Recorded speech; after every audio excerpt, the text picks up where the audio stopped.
vision na nakita po ni Zechariah. Okay? Now, punta tayo sa verse 2, sister. Verse 2. In the first chariot were red horses, and in the second chariot black horses. Wait lang, sister.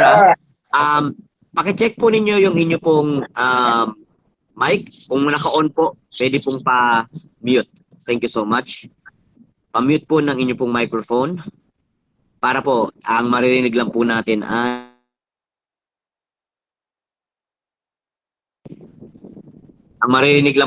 ay yun pong nagsasalita.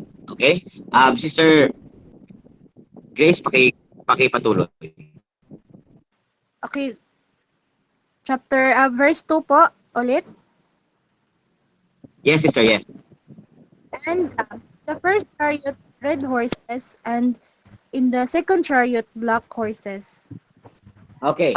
So, merong 4 na karwahe at meron pong 4 din na pares na magkakaiba ang kulay. Okay? So, sa unang chariot, mapupula. Sa ikalawang chariot, itim, kabayo. Sa ikatlo ay puti. Ang kaibahan nga lang ay dito po sa ika-4 na chariot na karwahe ay 2 uri or 2 sets of horses. Yung grizzled at saka yung pong bay. Yung gray at saka yung pong or kulay abo at saka yung pong kulay brown. Now, bigyan ko po kayo ng ng chart para mas makita po natin. So ganito po yung pagkasunod-sunod. Sister Nems, pwede niyo pong check yung pong pwede niyo pong i-check yung pong atin pong PowerPoint, yun pong atin pong slide, sinesend ko po doon po sa ating platform. Okay? Now, sangayon po doon sa vision ni Zechariah, nakakita siya ng 4 na karwahe. So, nandyan po yung 1, 2, 3, 4. Ang pinakauna natin is red, then black, and then white, and then yung merong 2 uri ng kabayo. Okay? So, yun po yung nakita na vision. Now, continue, Sister Grace. Verse 4 na po tayo, Brother Tera, Yes no? po. Verse 4 tayo. And I answered and said to the angel that talked with me, what are these, my Lord? Okay. So, ang question, mga kapatid, ano ang mga bagay na ito? So, ano ba itong mga ito? So, nag-isip nagtanong si Zechariah kasi hindi po niya maintindihan eh. Okay? Hindi niya maintindihan. So, ang sagot ng angel ay nasa verse 5. So, punta tayo sa verse 5. Okay? Sa verse 5. Nakibasa, Sister Grace?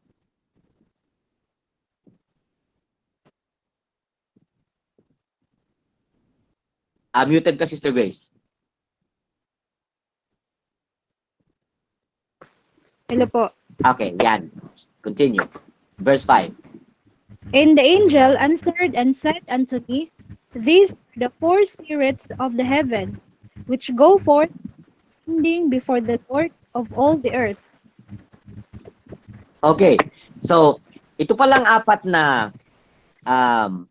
karwaheng ito ay 4 na espiritu ng langit na pinadala ng Panginoon dito sa lupa. Okay? Now, titingnan natin yung mga destination kung saan ipinadala ng Panginoon itong 4 na ito. Okay? So, 4 na espiritu. Now, let us go with verse 6 sa black horses. Continue, sister. Black horses which are therein go forth into the country, the white go forth after them, and the grizzled go forth toward the south country. Okay, this is very interesting mga kapatid. Yung black horse, papunta siya sa north country. Yung white horse, sinundan yung black horses. Tapos yung pong grizzled ay papunta naman sa South Country. So aalamin natin kung ano yung North, ano yung South Country. Pero meron tayong hindi napansin o hindi makikita dito na merong destination. Ang wala dyan ay yung red. Hindi natin makikita saan ba napunta yung red. Alam natin yung black saan pumunta, alam natin yung white saan pumunta, yung grizzled alam natin kung saan pumunta.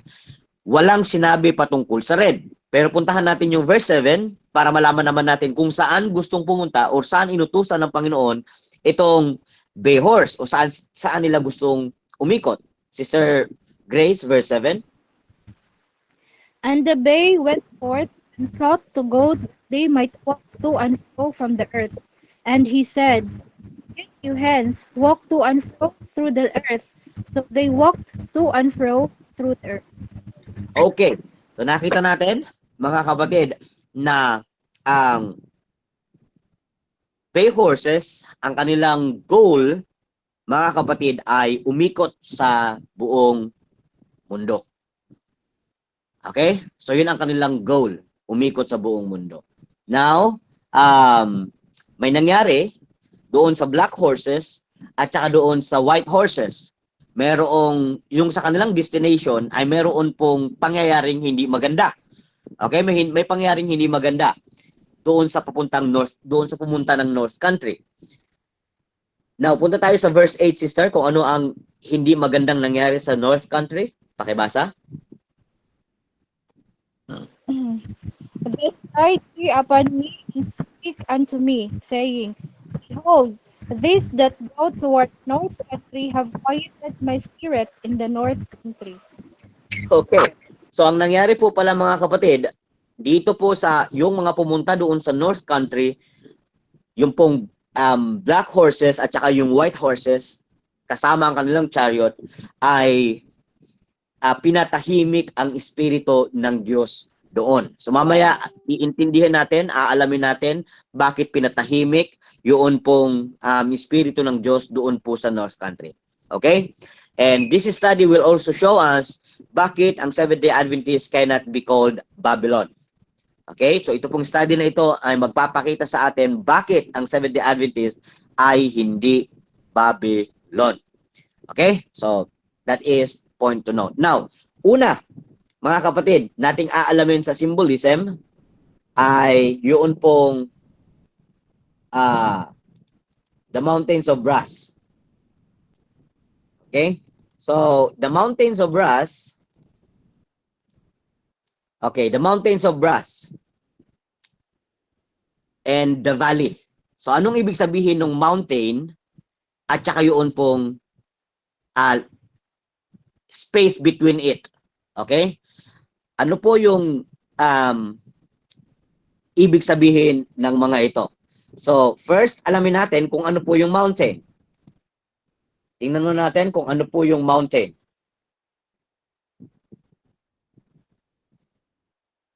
Okay. Let me go with Zechariah. Sorry. Punta tayo dito sa... Okay. 9:20. There you go. Daniel 9:20, sabi po dito, And whilst I was speaking and praying and confessing my sin and the sin of my people, Israel, and presenting my supplication before the Lord, my God, for the holy mountain of my God. So, pag sinabi pong sa prophecy, kapag meron pong sinasabi or pinag-uusapan ay mountain, it represents people. Okay? Or bayan ng Diyos. Yan po yung ibig sabihin po ng mountain. So let us have another statement kay Zechariah. So sa Daniel, sinabi na ang bundok ay bayan ng Diyos o banal na bayan ng Diyos, banal na bundok ng Diyos. So yun po yung or Israel. Now let us go with Zechariah. Thus said the Lord, I am returned unto Zion and will dwell in the midst of Jerusalem, and Jerusalem shall be called a city of truth, the mountain of the Lord of hosts, the holy mountain. So, alam naman natin, walang literal po na bundok na banal, mga kapatid, no? Wala pong literal na bundok na banal. Ang nagpapabanal sa isang bundok ay yung pong bayan or yung tao na naninirahan doon. For example, tayo, bilang Seventh-day Adventist, tayo po ay bundok ng Panginoon. Okay, we are the mountain of the Lord. Nagkataon lang na hindi pa tayo yung holy mountain. Hindi pa tayo yung banal, purong banal na bundok. Okay? Now, second point, bakit brass? Okay? So, bakit brass? Point number 1 sa brass, mga kapatid, why brass? Bakit brass ang ginamit sa bundok? Okay? Dito po tayo. Why brass? Brass is a metal that does not deteriorate. Thus, it depicts the mountains as two churches with everlasting and eternal qualities. So, bakit po yun pong brass ang ginamit, mga kapatid? Dahil yung brass po ay siya po yung uri ng metal na hindi po basta-basta natutunaw. At hindi po basta-basta kinakalawang, hindi basta-basta nawawala. Everlasting po yung kanyang quality. Now, the feet of Jesus, kung naalala po ninyo sa Revelation chapter 1, verse 15, yun pong paa ni Jesus ay purong brass as it were burned in a furnace. Na nagpapakita ito na ito po yung dalawang two churches in the New Testament era. So ito po yung dalawang iglesia ng Panginoon na puro, walang halong dungis, walang halong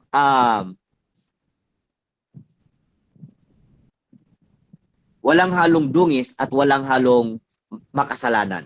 Okay? So, sa entire history po, mga kapatid, sa entire history, meron lamang pong dalawa.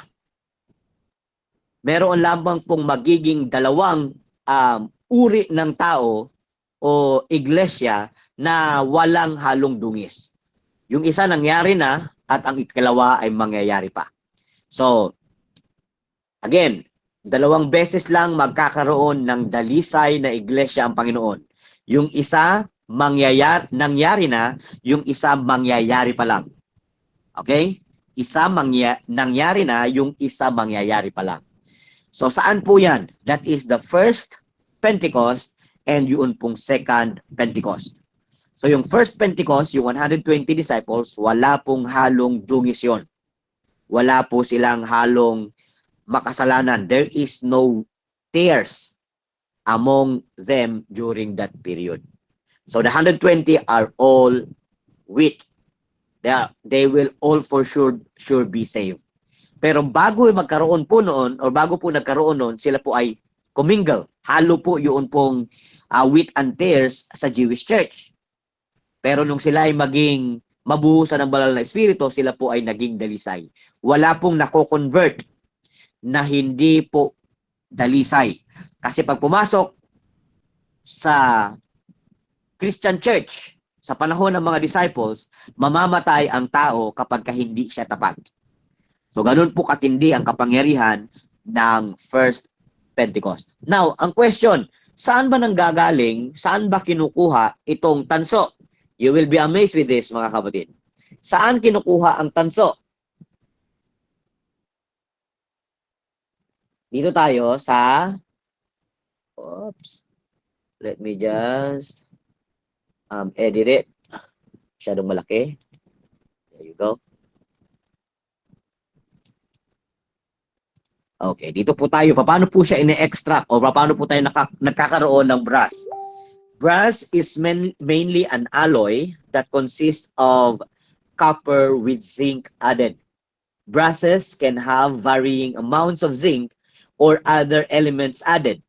These varying mixtures produce a wide range of properties and variation in color.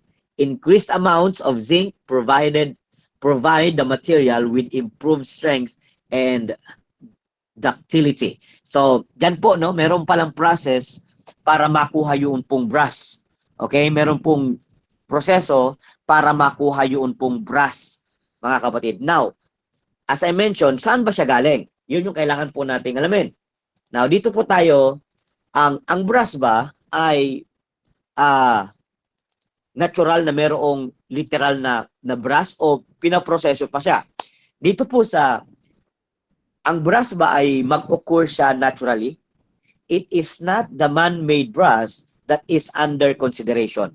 So yes, merong brass na kinumpose lang. Ibig sabihin, yung bang parang pinaghalo-halong material or copper para mabuo yung pong brass. Pero, yung pong brass na atin pong pinag-uusapan is the natural one. Ibig sabihin, hindi yung man-made brass.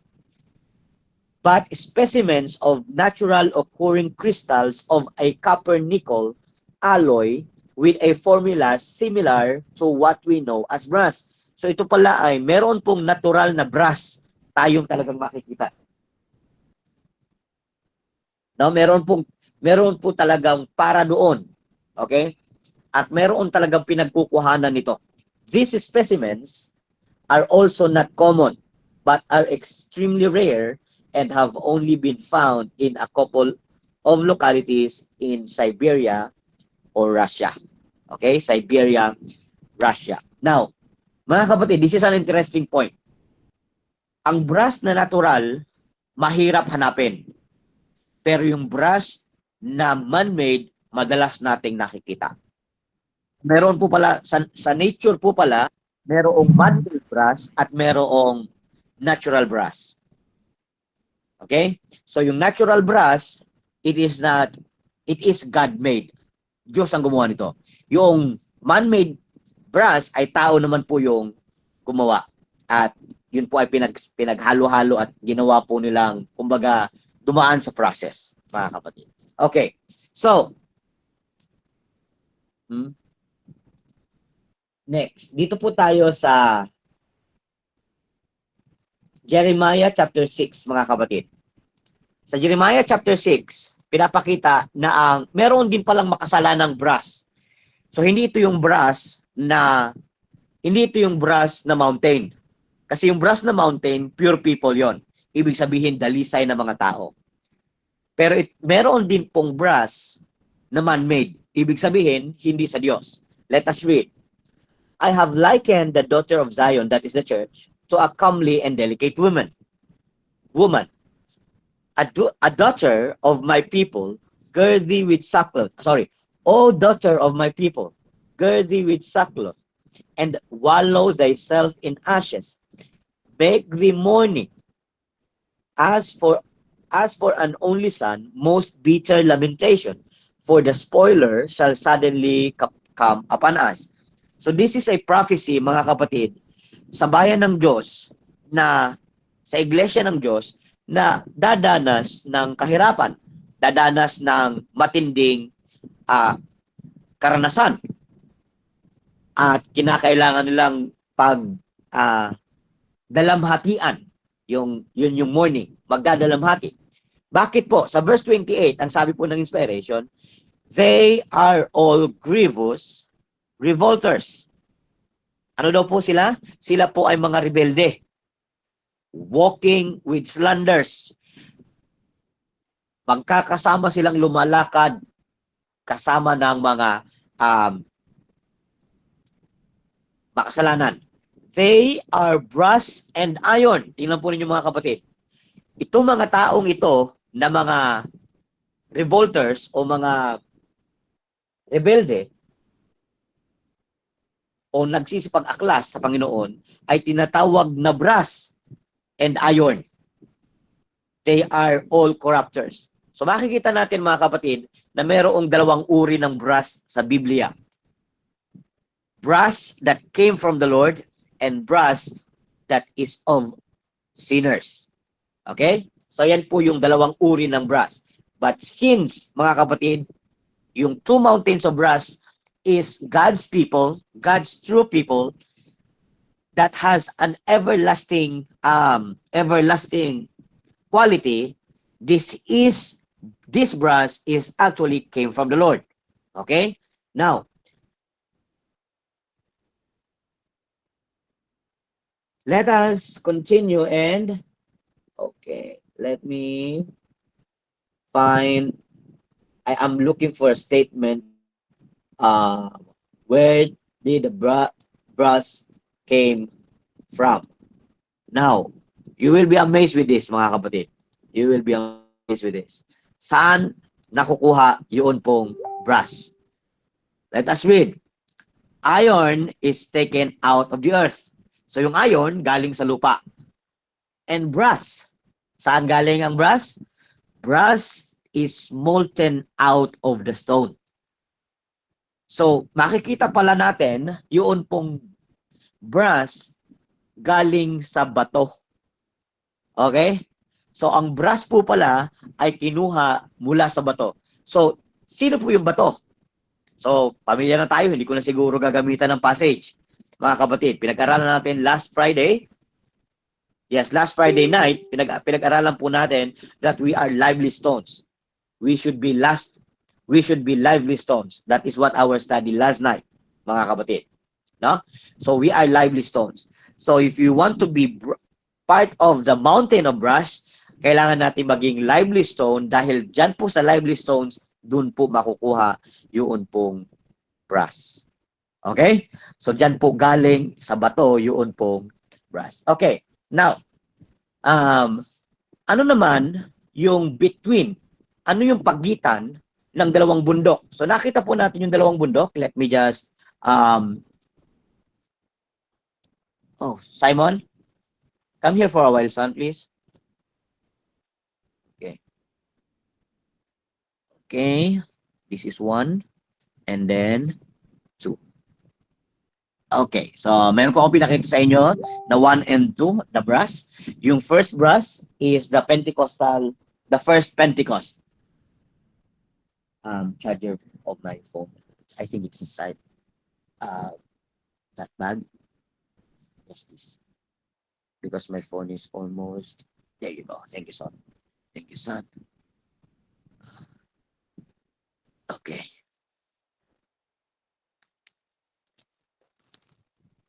So, yun pong first Pentecost, yun po yung Christian church na pure.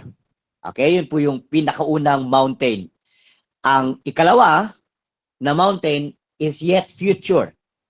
Okay? Yung mountain of brass na pure, walang halong dungis, ay yet future. Ang bubuo niyan, mga kapatid, ay yung pong lively stones. Okay? Mga kapatid. So let us now consider the space between. So ano ba yung space between, mga kapatid? Meron po tayo, sangayon po sa inspiration, meron po tayong valley na dadaanan. What valley na dadaanan ng bayan ng Diyos, mga kapatid? What is that valley na dadaanan ng bayan ng Diyos? Anyone who's familiar with the valley na dadaanan ng bayan ng Diyos? You will be amazed with this. And magugulat kayo dahil siguro matagal na natin itong matagal na po natin itong dadaanan. Pero medyo hindi lang natin napansin. Okay? So, the space between these two mountains is a period of time na kung saan mararanasan or makakaranas ang iglesia ng Panginoon sa iba't ibang panahon. Okay? So, ano po yung valley? So, what does the valley represents? This is the valley of the shadow of death. Sa Psalms 23 verse 4, familiar na text sa atin, sabi po rito, "Yea, though I walk through the valley of death, the shadow of death, I will fear no evil, for thou art with me, thy rod and thy staff, they comfort me." Bakit po tayong mga rod believers, ang gamit po natin ay rod or staff? It is because through the rod, we will be able to pass the valley of death. Now, Brother Terra, ano ba yung valley of death na dadanasin or dinanas at dadanasin pa ng bayan ng Diyos? Let us remember, mga kapatid, that after or during, even during the disciples' time, the apostles' time, there is this persecution, killing from one place to another. Meron pong killing. So in between these two mountains, we have the worst killings, mga kapatid, ever fought or ever experienced. Between these two mountains, the valley between it, bago tayo makarating doon sa ikalawang period na walang kasalanan ang kanyang iglesia, bago tayo makarating doon, we will experience death. We will experience grievous death. That's, mga kapatid. We will experience grievous deaths, and we will be going to that point in a short while. Sa pamamagitan ng colors ng mga kabayo. Okay? So pupunta po tayo dun sa colors ng mga kabayo later. So this period, mga kapatid, is the period between the first advent of Christ and the second advent of Christ. Okay? Ito po yung valley na yon. This is the valley of shadow of death, mga kapatid.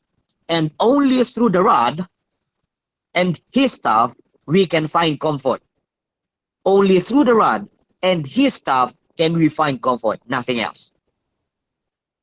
Now let us continue. Ano ba ang experience between these two events, the first advent and the second advent? Now let us turn to 1 Thessalonians. Punta po tayo sa 1 Thessalonians. Chapter 3, if I'm not mistaken. No. No.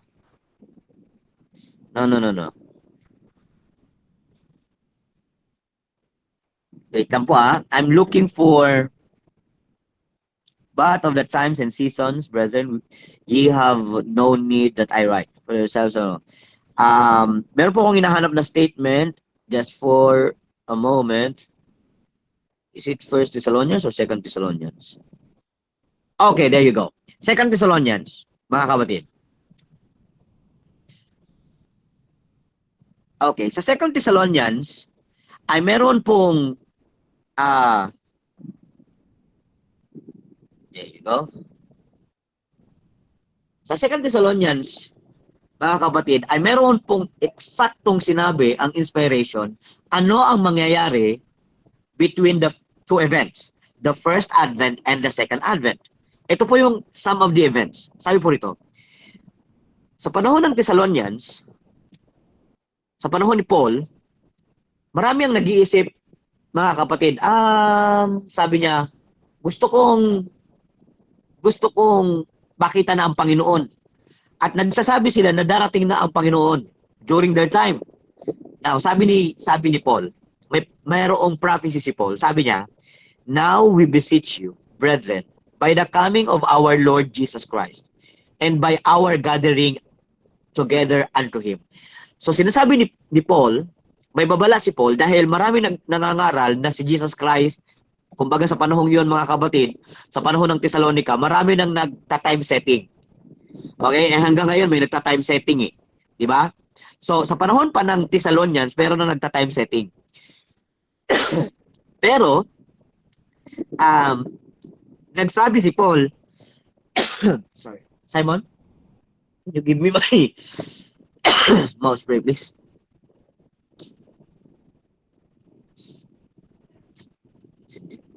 Nandiyan po yan sa may baba o sa yan.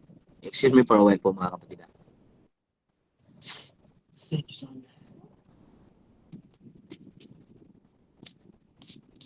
Okay.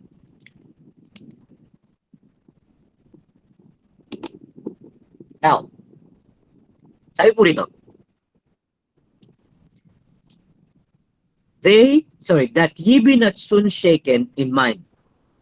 Para hindi po tayo gulantang or maliglig sa ating mga kaisipan or be troubled, para tayo mag-alala, neither by spirit nor by word nor by letter as from us, as that the day of Christ is at hand. Para hindi tayo magulat, hindi tayo mag-isip na ano bang mangyayari, merong sign na ibinigay meron pong sign na binigay ang Panginoon through Paul. What is that sign? Let us read in verse 3. Let no man deceive you by any means.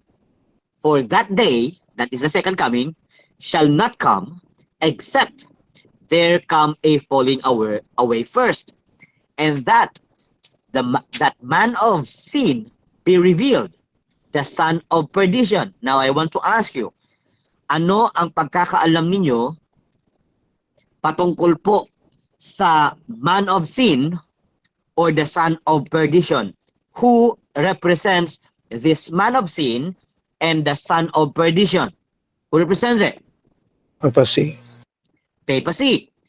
Mga kapatid, in the papacy period, in the papal period, mga kapatid, papacy and Satan, very good, Sister Christine.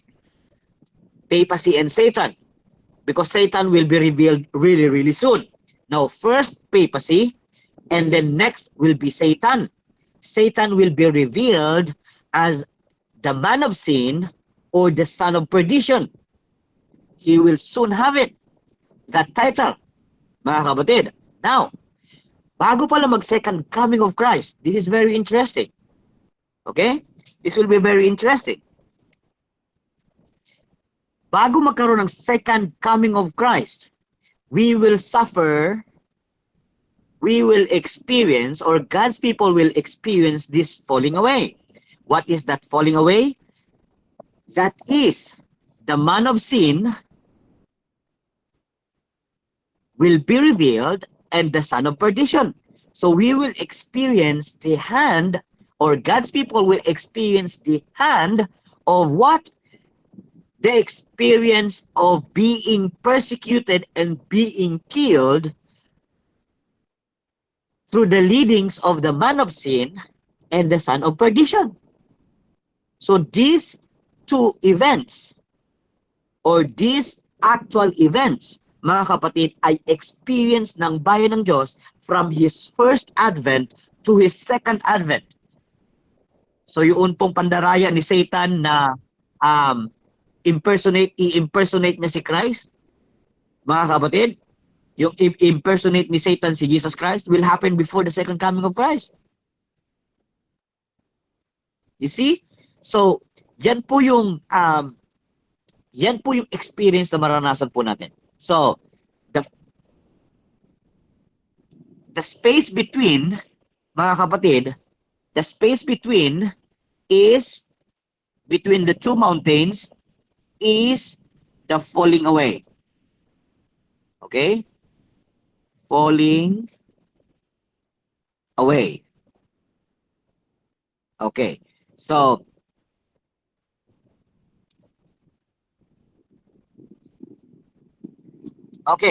the falling away. Okay? So the space kung saan lumabas yung chariots, mga kapatid, is the space between first advent and second advent. The falling away period, meaning the period where the man of sin and the son of perdition will be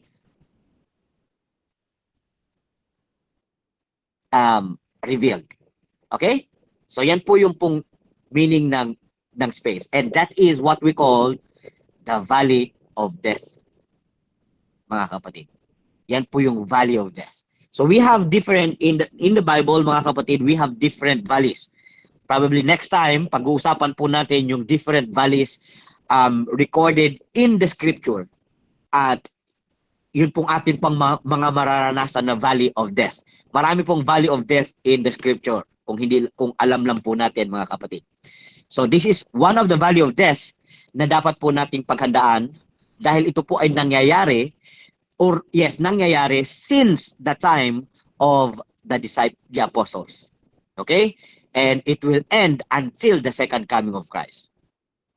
Now let us continue.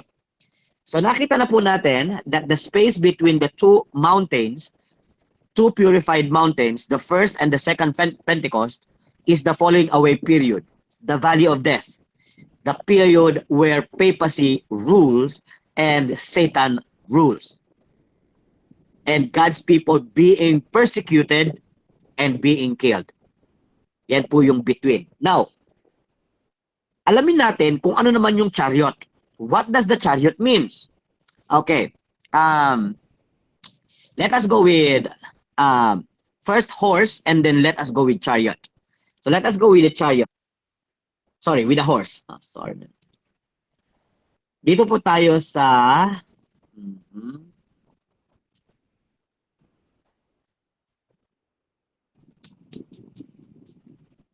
mine anger was kindled against the shepherds.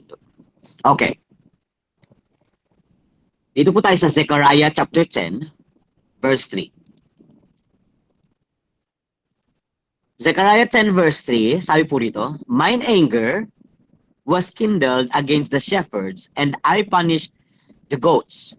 For the Lord of hosts has visited his flock, the house of Judah, and had made them as goodly horse in the battle. So nakita po natin na ang tao po pala ang tinutukoy na horses. Okay? Pag sinabi pong horse, it represents people or tao, or shall we say leadership. Okay? Horses represents God's people. Now, how about the chariot? Sabi po rito sa Joel chapter 2 verses 4 and 5, the appearance of them, that is the people, is as the appearance of horses, and as horsemen, so shall they run. Like the noise of chariots on the tops of the mountain shall they leap. So ang bayan ng Diyos ay hinalintulad din, or yung chariot ay hinalintulad din sa bayan ng Diyos. Like the noise of a flame of fire that devoureth the stubble, as a strong people set in battle array. So, meaning, horses and chariot represents one whole group of people. Chariot, horses and chariot represents one whole group of people. Okay? Isang buong bayan ng Diyos. That is what it means by horses and chariots. Now, let us go with Sister White's writings. It is not in, wala ito sa PowerPoints na meron po ako. I added some of it, mga kapatid. I added some passages na wala po sa atin pong PowerPoint. So you may take that note, okay? Para lang po hindi po siya mawala.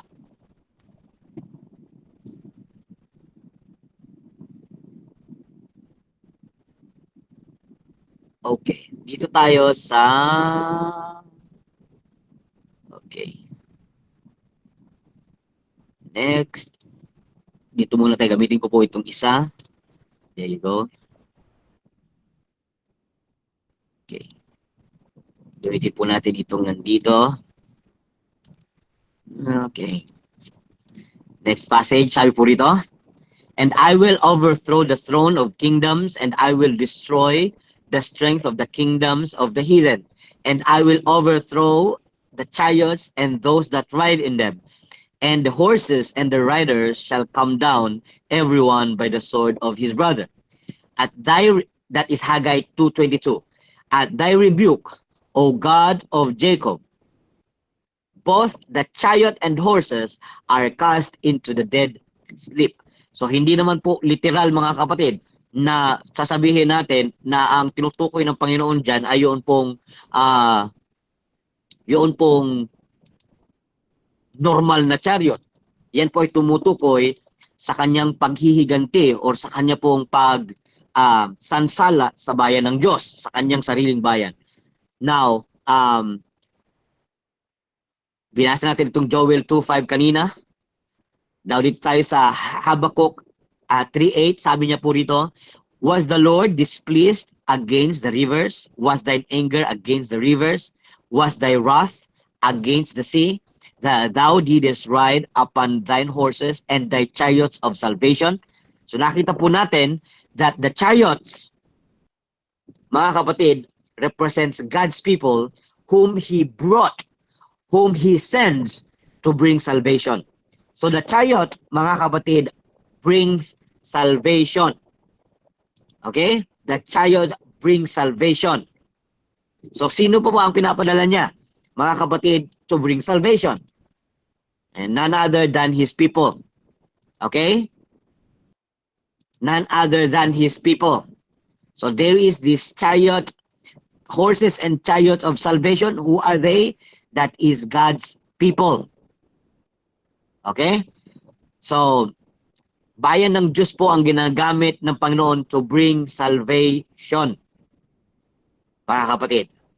Okay? So, yun po yung kanyang pag-send. Now, let us go with Sister White's writings para makita po natin ano po ang sinasabi ni Sister White patungkol po sa chariot. Okay? Ano po ang sinabi ng inspiration patungkol po sa chariot? Dito po tayo sa writings ni Sister White. I use that statement, mga kapatid, quite some time now. This is one of the basic studies, kaya I think I missed it up. Where is it? Where is it?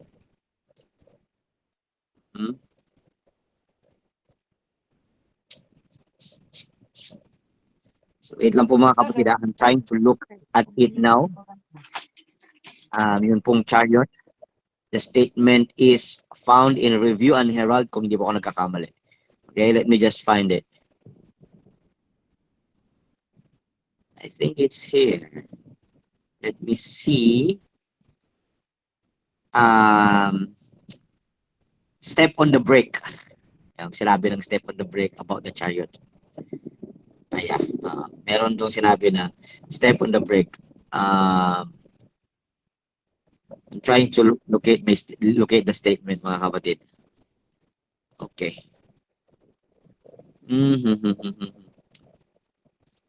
For BC.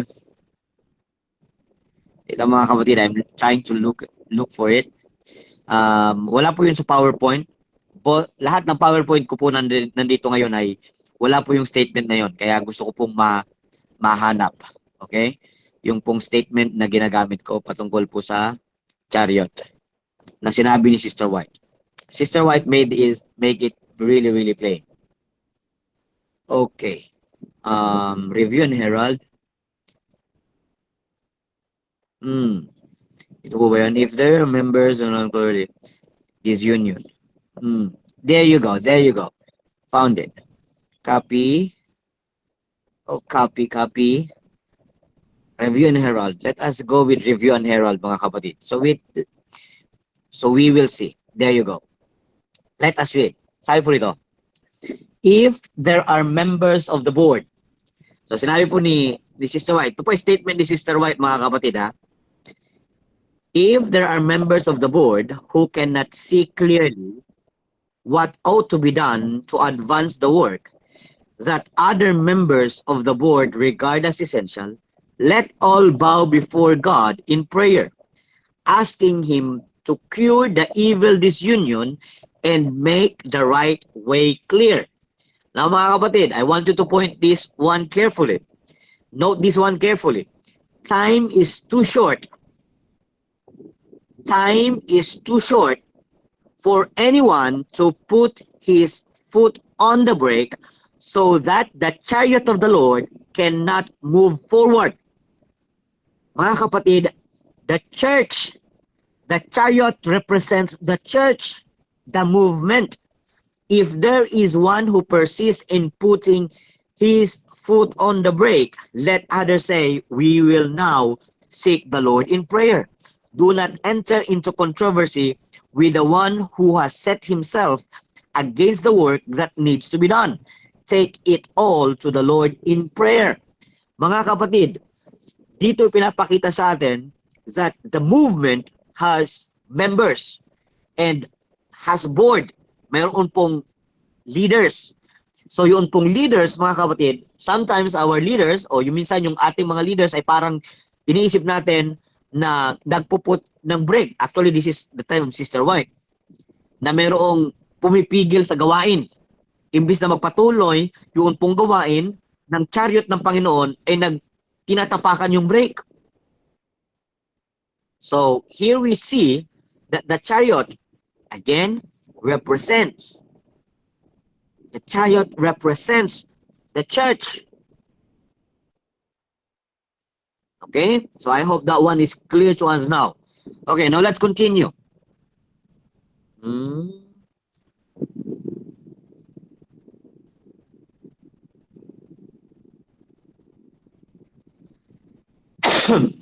Now let us go.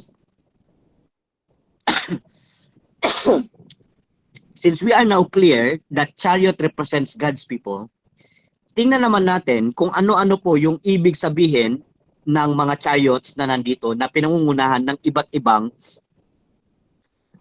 kulay ng kabayo. Okay? Now, let us go with the first chariot. Sorry, let me give you one more statement about horse. There you go. So, ano naman ang horse? Sabi po dito, the spasmodic, fitful movements, this is Testimonies to Ministers, page 489. Sabi po rito, the spasmodic, fitful movements of some who claim to be Christians is well represented by the work of strong but untrained horses. Okay?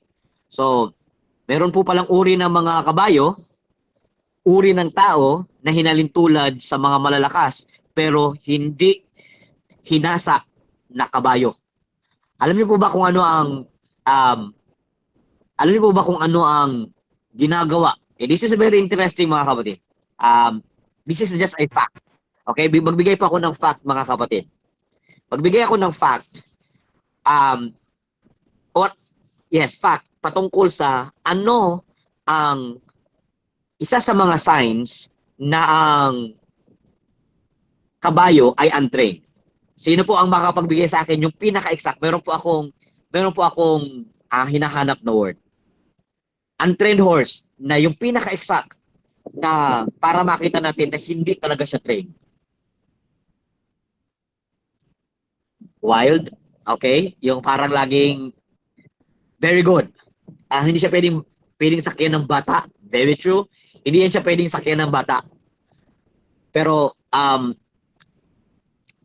tama yon na hindi siya pwedeng masakyan ng bata. Pero meron po akong isa pa, mga kapatid. Irritable ang kabayo kapag wala pong anong tawag doon sa likod niya? Hindi, yung ilalagay sa likod niya. Yung pinupuan ng mga hinete. Nakalimutan ko po anong tawag doon. Yung pong inuupuan ng mga hinete. Sa saddle ba tawag? Okay, that's the saddle. So, Renda. ano na po?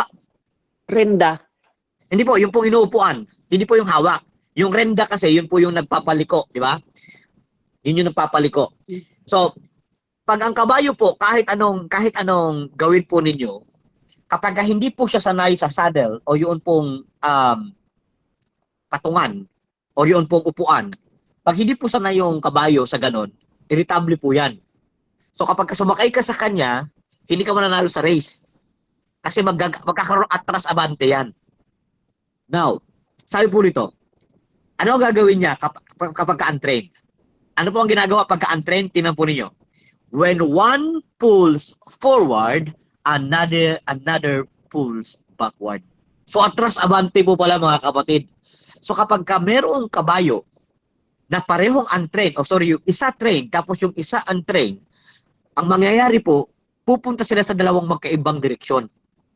Yan po ang ginagawa kapag ka-untrained yung pong nangyayari kapag ka-untrained po yung horses. And at the voice of their master, one plunges ahead and the other stands immovable. So mayroong nagpapauna-una at yung isa naman nagpapahuli. Hindi gumagalaw. So yun po ang nangyayari kapag ka-untrained ang horses. Mga kapatid, the trained horses are actually obeying, taking orders. Okay? Ang trained horses, mga kapatid, are actually taking orders. Yan po ang isa sa senyales ng trained horses. Okay? So, let us go with the first chariot. So, ang pinakaunang chariot na nakita po natin, and I want you to note this one carefully. I'm sorry. Why it's like this? Okay. Balikan ko lang po yung natin. Dito po tayo una. Ito po yung una nating pag-uusapan. The first chariot. Okay. So, lalagyan ko po mga kapatid. Oy, ano ba yan? Sobrahan. Lalagyan ko po ng guhit. Isasama po na date. Okay? Isasama po natin yung date. So, ayan po. Yung, balikan po ninyo yung pong atin pong slide. Makikita nyo po yung red horse says. Okay? Yan po yung church ng Panginoon, karanasan ng iglesia ng Panginoon sa panahon ng 508 to 538. Brother Terra, ano ba yung nangyari ng 508 at saka ng 538? Ano bang meron dyan? Okay. Dito tayo sa red horse. Red horses.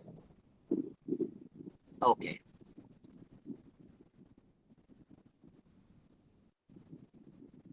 Silver. Okay. Let me use this one.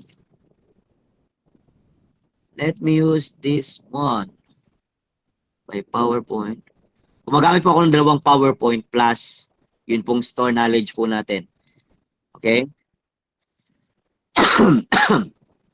Copy. So ito po yung experience ng Iglesia ng Panginoon. Again, in the Valley of Death. Okay? So lahat po ito ay Valley of Death. Experience ng bayan ng Diyos sa Valley of Death. Red signifies bloodshed. Since the horses came from the Lord, they symbolizes martyred leaders from the early church up to 538 AD. No mention is made of where the red horses went. This indicates that they were martyred. So kung babasahin, babalikan po ninyo yung Zechariah chapter 6 na binasa natin kanina, wala po kayong nakita doon kung saan napunta yung red. May sinabi saan pumunta yung black, yung white, yung grizzled, at saka yung bay. Pero hindi po sinabi kung saan pumunta po yun pong red horses. It's because wala po silang napuntahan. They did not end in nowhere because they were martyred. They were being killed. They were killed. So this is the experience from 508 to 538. Kung makikita po ninyo po doon sa ating chart, mga kapatid, looking at the chart, that is their period. Okay, that is their period. Let me encircle it. There you go. Tingnan po ninyo yung pong ating pong chart. Look at it. Nakalagay po dyan 508 to 538. That is the experience of God's chariot or God's church in year 508 to 538, or the commonly known as the period of martyrdom. Period of martyrdom. So, how is that so? Paano yun nangyari? Bakit yun ang sinasabi natin? Na yun po yung period na yun. Yes, when we talk about bloodshed, mga kapatid, when we talk about red, it talks about bloodshed. Now, let us go with Nahum 2, 1 and 2, 3. This is World War II. Okay? Ito pong Nahum 2, verse 1 and 3 is the period of World War II. Now, what happened in World War II? He that dasheth in pieces, that is Hitler, is come up before thy face. Keep the munition, watch the way, make thy loins strong, fortify thy power mightily. Why? Bakit kailangan nilang gawin yon? Bakit kailangan magpalakas ang English-speaking people? Why? The shield of his mighty men is made red. The valiant men are in scarlet. This is killings. The chariot shall be with flaming torches in the day of his preparation, and the fir trees shall be terribly shaken. When we talk about killings, mga kapatid, or massive killings, malawakang pagpatay in the land of, or in this world, red is being used, meaning bloodshed. And in the entire history of the Church of God, God's people experience this massive death, massive persecution and slaughter in the hands of the Roman Empire in 508 to 538. This is the martyrdom period. That is the first chariot, the very first experience of the chariot of the Lord. First experience, mga kapatid. That is the martyrdom church. The martyred church. Wala silang napuntahan. Okay? Now, let us go with the black one. Let us go with the black. Black. Let's go with the black one. Black is a symbol of bondage and spiritual darkness. Thus, the period of martyrdom was followed by the dark ages of religion. That is 538 to 1798. The black horses preached in the prophetic period when God's true church was subjected to papal bondage. Now, this 538 to 1798 is the commonly known as 1 to 60 years. Bakit 1 to 69?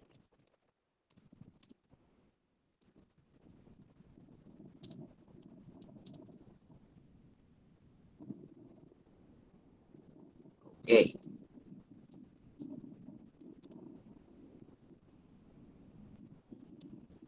Okay.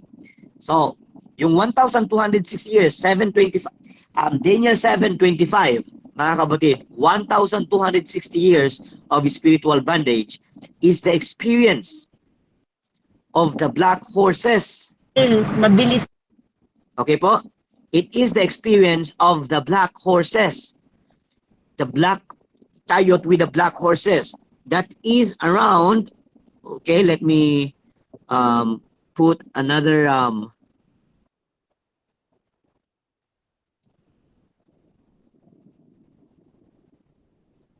okay. So 1798, sorry, 538 to 1798, mga kapatid. That is the experience of black horses going to the north country.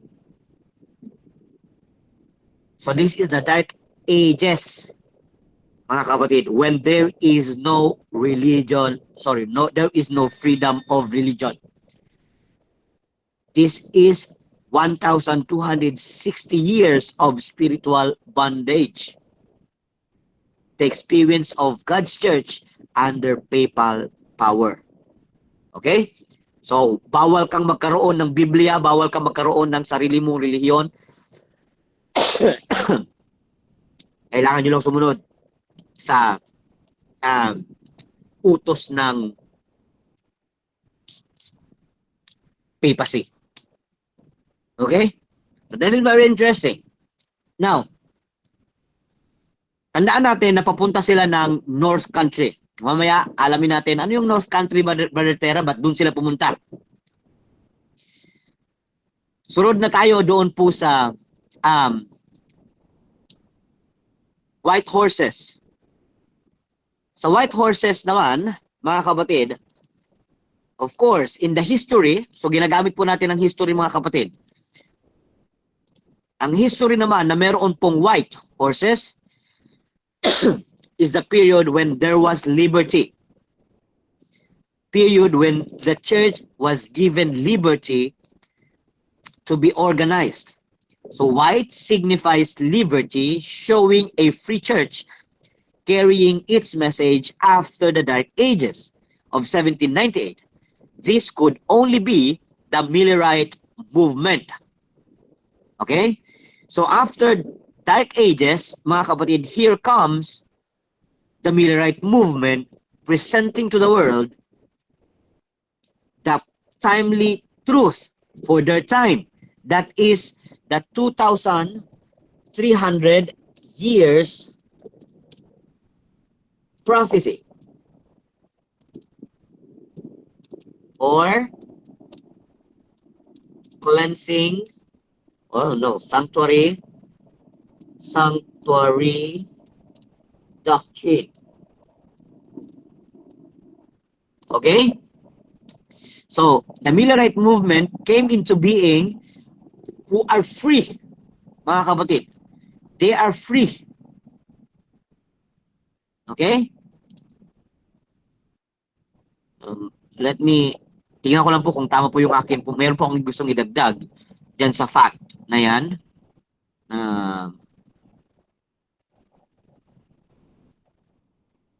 Okay. Now, I want you to note this one carefully and very, very interesting ito. Taga saan si William Miller, mga kapatid? Taga saan si William Miller? Anyone familiar? Amerika. America. Sa Amerika. William Miller is from the United States of America. Okay? He's a North American religious movement known as the leader of the religious group or religious movement known as Millerites or Millerism. Now, mga kapatid, nag-exist pala si Miller dito po sa United States of America. Meron po ako mapakita sa inyo. Sigurado ako familiar po kayo dito. Familiar po kayo dito. 100%. 100% familiar po kayo dito.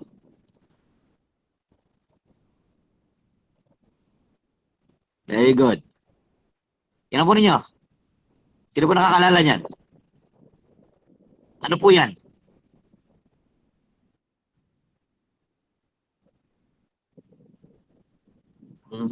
Ano po yung Statue of Liberty. Yes, sister. The Statue of Liberty. It is in the United States of America. Ito yung period, mga kapatid. Period ng pagsisimula ng panibagong kasaysayan ng Iglesia ng Panginoon. When we were given, or the church was given liberty. Kaya po puti. Brother Dapat Tira, yes po, nanay. saan nangyari yung Dark Ages? Hindi sa Amerika o sa ibang Opo. bansa? Ang Dark Ages po ay almost worldwide. Dark Ages is almost worldwide. No one is Pero- given a chance para magkaroon po ng sariling religion. Nag-umpisa sa Roma. Yes po, the Roman Empire. Actually po, hindi po sa Roma nagsimula. Doon po nagsimula sa persecution doon po sa Jerusalem. So doon po nagsimula the stoning of Stephen. So the Roman Empire was there. Kahit kay Jesus Christ, ang pumatay po kay Jesus Christ ay Roman Empire. Okay, so doon pa lang po sa panahon ni Jesus Christ is Roma na po yun. But the persecution started sa bayan ng Diyos. I am talking about the people of God. Started in Jerusalem.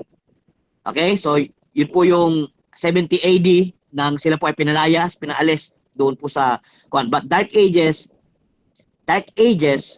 to be specific, is also happened in yes, it started in Rome, but in the nearby countries na meron po sila, Nanay Conchita. Now, let's continue. Kaya Thank po, you. yes po, Nanay. Kaya po kung napansin niyo bakit ang Statue of Liberty ay puti? Bakit hindi ginawang blue? Hindi ginawang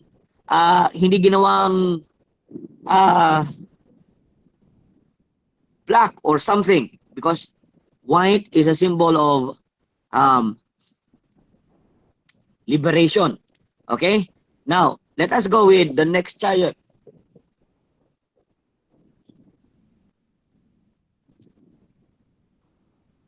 What is liberation? Liberty.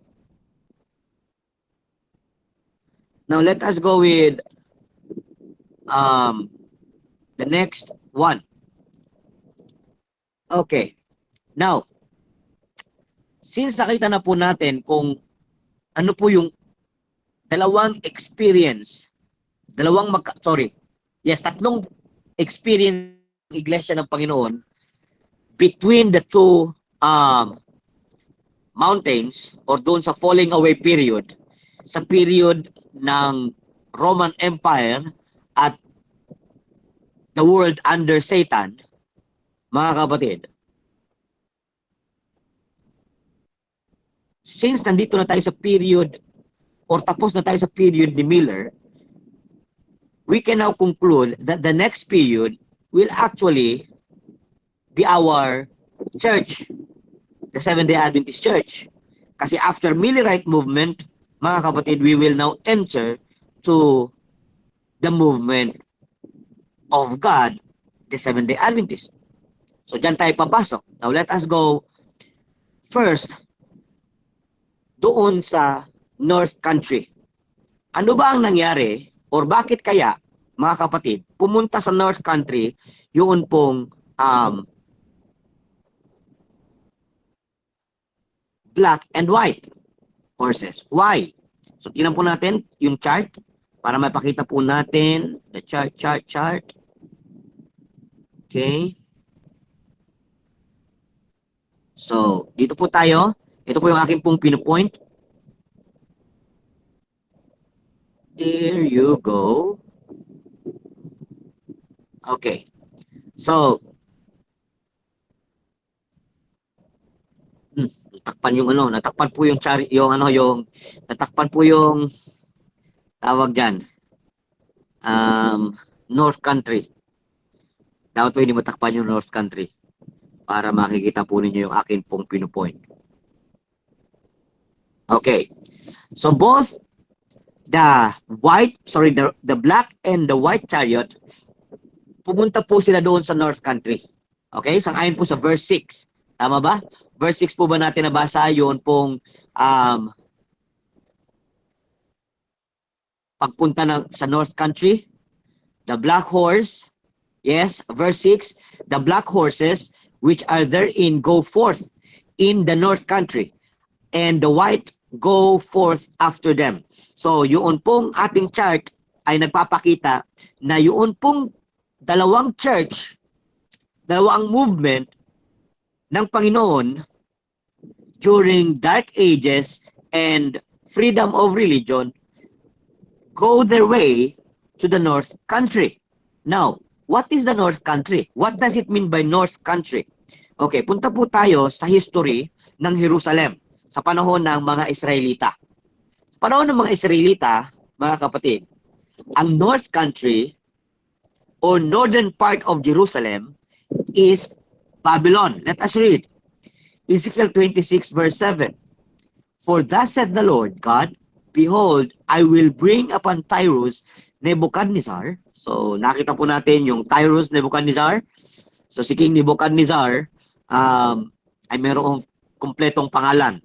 Tyrus Nebuchadnezzar. King of Babylon, a king of kings from the north, with horses and with chariots, and with horsemen, and the companies, and much people. So, nakita po ninyo, yun pong Babylon is the north side of Israel. Zechariah chapter 2 verse 6, Ho, ho, come forth and flee from the land of the north. That is, mamaya alamin natin kung ano yung Babylon. Saith the Lord, for I have spread you abroad as the four winds of the heaven, saith the Lord. Now, what does it mean by Babylon or the North Country? The North Country, Sister White says, the fallen denominational churches are Babylon. So, ang ibig sabihin po pala ng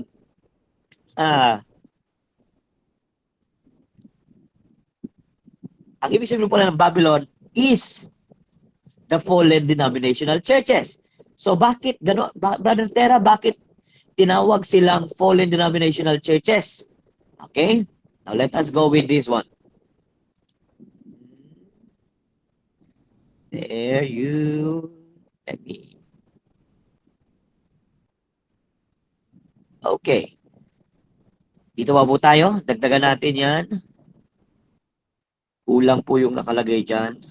2 verse 6 lang yan. Doon tayo sa verse 7. Dito po yung verse 7. Sabi po rito,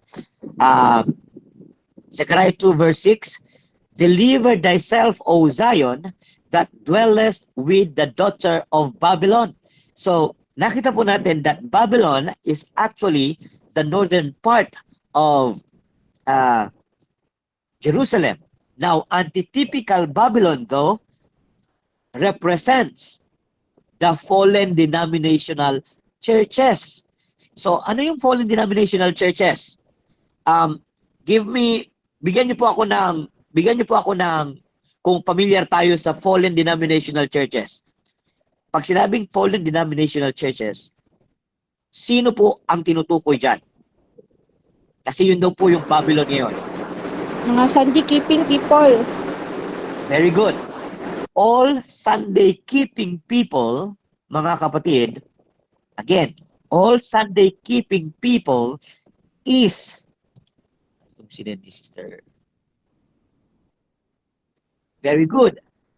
Protestant churches, mga kapatid.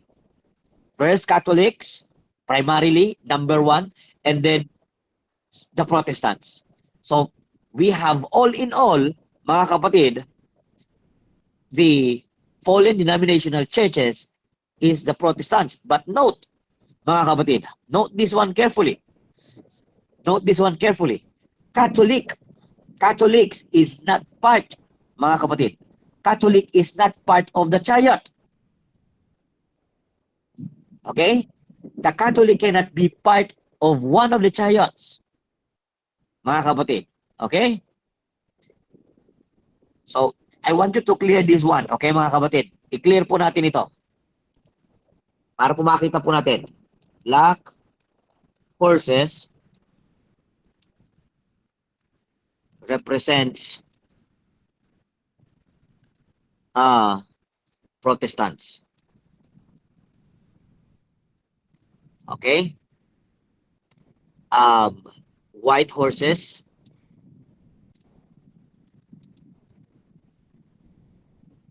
represents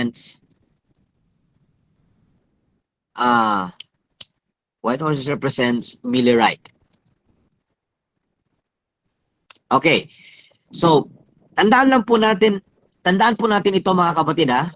This should be clear to us. Sa atin pong slide, hindi po kasali ang Catholicism bagamat sila ay nasa Babylon.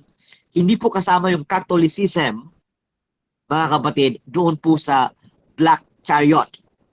Okay? Sa chariot with black horses.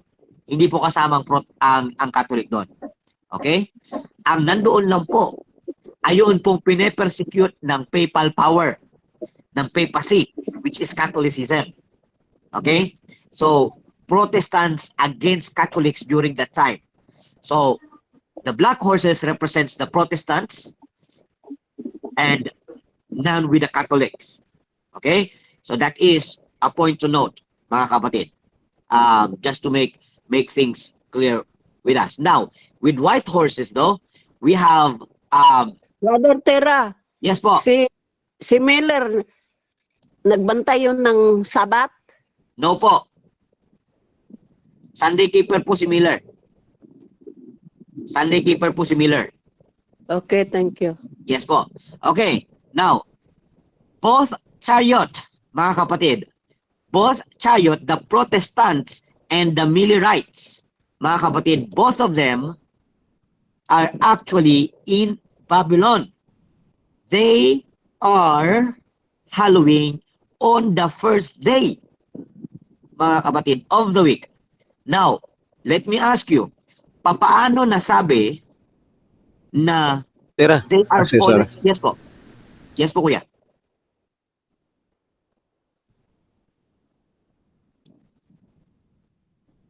Okay. Paano po natin masabi, bakit natin masabi na, kailan ba magiging applicable yung sinasabing fallen denominational churches? Bakit tinawag na fallen denominational churches ang Protestant at ang Millerite? Why? Reject nila mensahe. Very good. Ang reason kung bakit po ang Protestants and the Millerite movement was called fallen denominational churches is because they rejected the Sabbath message. They rejected the Sabbath truth, mga kapatid. That's why they are called fallen denominational churches. That period is already past. Mga kapatid, presently, hindi pa po natin pwedeng sabihin na sila ay fallen denominational churches. Babasa tayo ng passage mamaya. If makalimutan ko, please remind me. Babasa tayo ng passage mamaya na hindi pa itong mga present Sunday keepers ay hindi pa fallen denominational churches. But at one point, during Sister White's time, they are called fallen denominational churches because they rejected the message of the Sabbath during that time. Now, let's continue, mga kapatid. So, the Spirit of the Lord quieted in the North Country because, mga kapatid, why? Because the message or the Spirit of the Lord was rejected. So, balikan po natin yung pong sinabi ng Zechariah chapter 6. Zechariah 6. I want to read that one. Zechariah 6. Zechariah 6 verse 8. Kung hindi po ako nagkakamali. There you go. So after 1844, mga kapatid, this particular verse applied to those people. Let me read. Then cried he upon me and spake unto me, saying, Behold, these that go toward the north country, that is the black horses and the white horses, sabi po doon, sinigawan nila sila. Bakit? Basta ninyo yung mga pumunta doon sa, ano bang north sa Tagalog? Hilagaan. Sa hilagaan na bansa. Bakit daw po? Have quieted for the north country, have quieted my spirit. Ano daw po ang ibig sabihin ng quieted? You can say rejected, pinatahimik, pinatigil. Pwede nyo pong gamitin yung mga words na yon. Di-reject, pwede nyo rin pong gamitin yon. That is quieted my spirit in the north country. Mga kapatid, the Sunday keeping people during that time, Protestants and Millerites, mga kapatid, rejected the next truth that was given them. That is the message of the Sabbath through Sister White. Mga kapatid, and a better understanding of the sanctuary doctrine. That was rejected in 1844, 1845, and up to 1846. That's why the Spirit of the Lord was quieted in the north country. It was rejected there. There is no voice. From that period, from 1844 onwards, there is no more truth, mga kapatid, coming from the north country, from the Babylonians, or shall we say the fallen churches, fallen denominational churches. Only in the Seventh-day Adventist Church in 1844 that has, mga kapatid, that has the truth. Okay, so let us now go with the next period of the church. So natapos na tayo sa martyrdom, and then natapos tayo sa Dark Ages, natapos na tayo doon po sa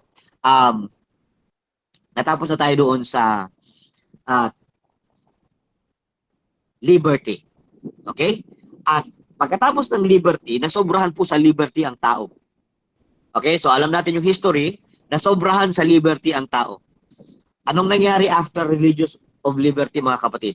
What is the what happened after religious liberty was given? throughout the world. What happened?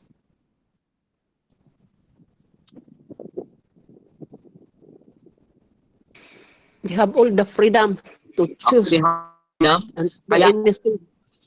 kaya naging million po yung naging million po yung mga churches. Diba? Interesting, no?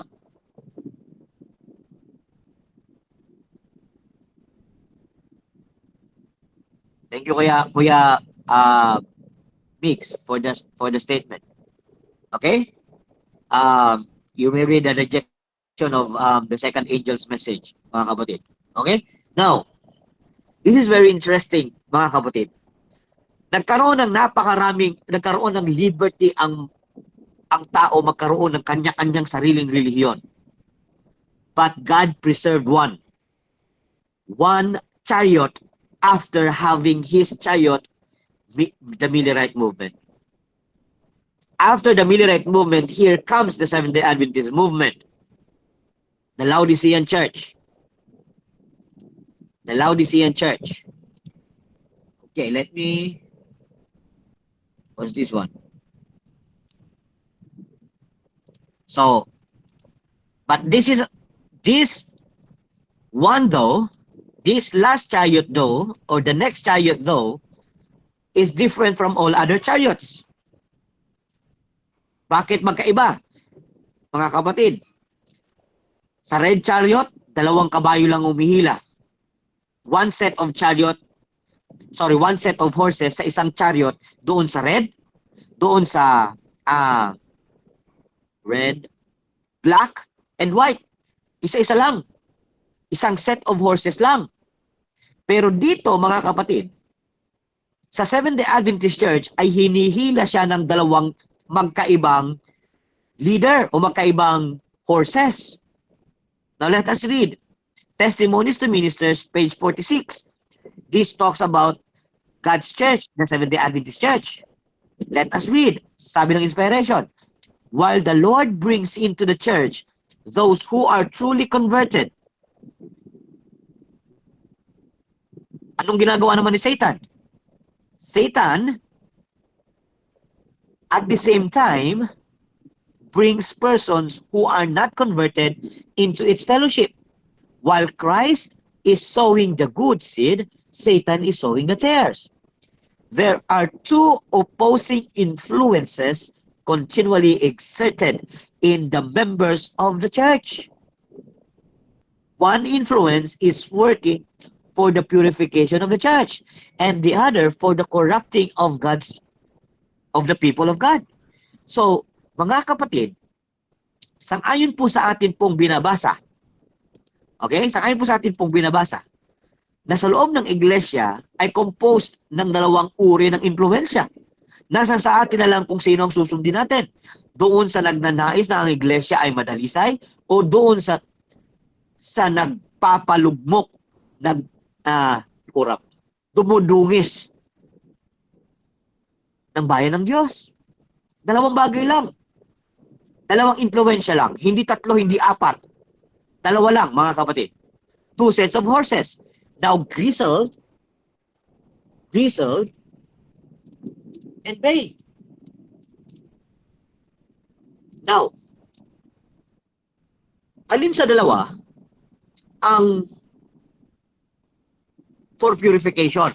At alin naman dyan yung nagkukurap? Tinan po ninyo, mga kapatid, ha?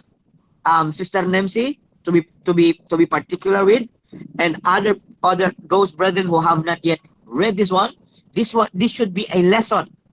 There are 2 leaders, 2 sets of horses in the church now. One is for purification and the other for corruption. Now, hindi sinabi ng TM alin sa dalawa, alin sa grizzled at sa bay ang for purification at alin sa grizzled and bay ang nagkukurap ng church. Hindi sinabi ng TM yan. So, kailangan nating alamin, sino ba itong nagdadala ng purification of the church? At sino itong nagkukurap ng people of God? Now, let us read, mga kapatid. Let us continue reading. Kasi, balikan natin ang Biblia. Sino sa Griseled and Bay? Alin sa Griseled and Bay ang for corruption muna? Okay, para maintindihan at malaman natin mga kapatid, kung alin sa dalawa ang for corruption, para maintindihan natin sino ba sa dalawa ang for corruption, alamin natin kung saan gustong dalhin ng dalawang ito yung chariot. So saan ba gustong pumunta ng Griseled at saan gustong pumunta ng Bay? Puntahan natin yung Griseled. Unahin natin yung Griseled. Saan gustong dalhin ng Griseled ang chariot? Let us read. Saan gustong dalhin ng Griseled ang chariot? Dito po tayo. Thank you so much, Sister Christine. Pakiputol mo na lang. Ako po gagawa. Pakiputol na lang yung para hindi masama yung black at saka yung white. Para makita lang po natin yung point. Okay.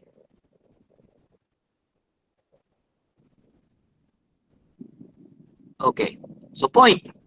And the Griseled go forth the south country. So ano naman ang south country? Kasi kanina yung north country, nakita natin, yung north country pala ay Babylon pala yun. Yun pala yung symbolism ng Babylon. So it represents the fallen denominational churches. Yung Sunday keeping people, Sunday keeping world. Paano naman yung south country? Now let us go with the south country. What does the south country represent? Okay, south country. The south country, there you go. Okay. This is the south country, mga kapatid. Anong ibig sabihin ng gristle muna? Ano ba yung kulay ng gristle talaga? Sabi nito, a faint grayish color denotes hypocrisy. So ang ibig sabihin ng grizzled ay hypocrisy. Ibig sabihin wala siyang tunay na kulay. Hindi siya puti, hindi rin siya itim. Again, hindi siya puti, hindi siya itim. Leaders that are neither cold nor hot. Ito yung uri ng leaders, mga kapatid, na hindi siya malamig, hindi rin siya mainit. Ibig sabihin maligamgam siya. They are in the forefront, leading the chariot into the country of the term Egypt. So, ano ba yung Egypt? And Abraham journeyed from thence toward the south country and dwelled in Kadesh and Shur, sojourned in Gerar. Check nyo po yung Kadesh and Shur. That is one of the cities of Egypt. That is the south country of Jerusalem. That is the southern country. Now, why did we say worldliness yun pong south country? Now, let us read. So, this last chariot, mga kapatid, is the Seventh-day Adventist Church na pinangungunahan ng grizzled horse. Kasi sila yung nasa forefront. Sila yung nasa unahan. Now, this grizzled horse ay gusto tayong dalhin sa South Country. Ano yung South Country? That is worldliness. Tingnan natin po dito.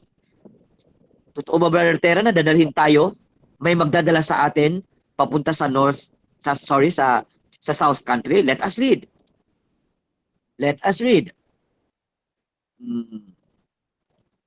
Christ Object Lessons, page 315. Ang babasahin ko pong una ay yung nasa pinakaibabang bahagi, mga kapatid. Christ Object Lessons, page 316. Daily, the church is being converted to the world. Okay? So tayo, imbis na ma-convert yung world papunta sa church, ang church ang naku-convert sa world.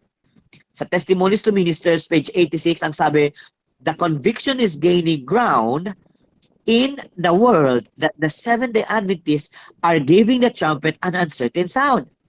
Ibig sabihin, sintonado, that they are following the path of the worldlings. Now, Brother Tera, wala namang Egypt dyan. Punta tayo dun sa Testimonies for the Church, volume 5, page 217. The church has turned back from following Christ, her leader, and is steadily retreating toward Egypt. So, nandiyan po sa Testimonies for the Church, volume 5, page 217, that we are not going to Babylon. We are not going to the north country. but we are going to Egypt. We are being led to Egypt, mga kapatid. And many statements, mga kapatid, statements magpapatunay na tayo po ay papunta ng sanlibutan. Pakonvertido papunta ng sanlibutan. So mga kapatid, we are actually in this being led to the South Country. Mga kapatid, we are now being led to the South Country. Okay? So nakita po natin that the grizzled is the one that is unfaithful leader. Okay? They are the unfaithful leaders, the grizzled. Sila yung nagdadala sa iglesia papunta sa kamunduhan. Okay lang yan. Ito pwede lang yan. Walang problema. So, sino po ang naka-attend? Sadly, this is a sad thing. Sino po ang naka-attend sa tawag po rito, sa Youth Congress ng MBC? Sino po naka-attend ng Youth Congress ng MBC?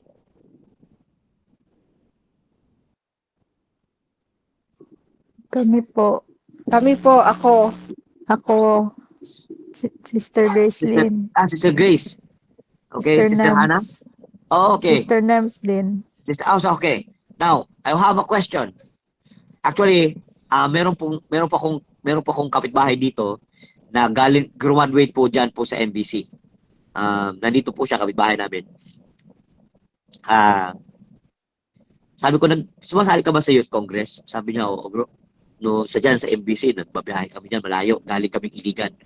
So sabi ko, nung sa panahon ng Youth Congress nyo, nung una, meron ba kayong mga talent shows, mga tawag dito yung mga paligsahan or something? Sabi niya, wala naman. Sa panahon namin walang ganun po. Sabi ko, meron na. Sabi niya, ang sagot niya sa akin, nagbago na pala.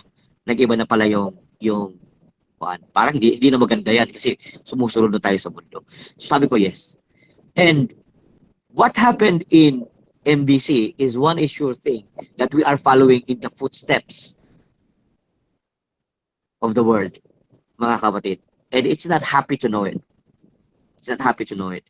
But I am happy to know, though, nalaman natin that this is just the fulfillment of these prophecies. Ito po natin pong pinag-uusapan ngayon is actually a prophecy of Sister White that will occur during our period. The 7th day, the last chariot, the 7th day Adventist Church chariot. Ito yung ating sitwasyon. Nandito tayo ngayon, mga kapatid. So it either up to us. Which one will we go? Now, punta tayo doon sa bay horses. Kasi yung bay horse, mga kapatid, yung bay horse ay hindi po basta-basta. Okay?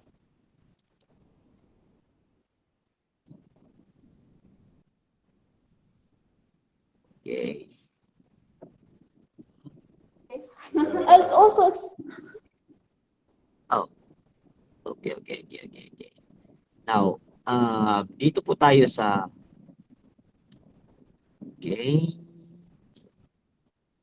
let me show you bay horse. There you go. Okay, sorry. There you go. I want to point this one more passage for the Egypt. And we will end soon. For Egypt. There you go. Sabi po rito, like ancient Israel, sabi ni Sister White, like ancient Israel, how soon we forget God and His wondrous works and rebel against Him. Some look to the world and desire to follow its fashions and participate in its pleasures, just as the children of Israel look back to Egypt and lusted for the good things which they have enjoyed there, and which God chose to withhold from them to prove them and thereby test their fidelity to Him. So nakita ninyo yung comparison, mga kapatid? Our comparison is like ancient Israel. Mga kapatid, the comparison is like the ancient Israel. That is the comparison. Yung pagtingin natin sa mundo, pag-participate natin sa pleasure ng mundo is the same with the children of Israel, the ancient Israel, looking back to Egypt. So we are actually in this period, mga kapatid. Now, let us go with the bay horses.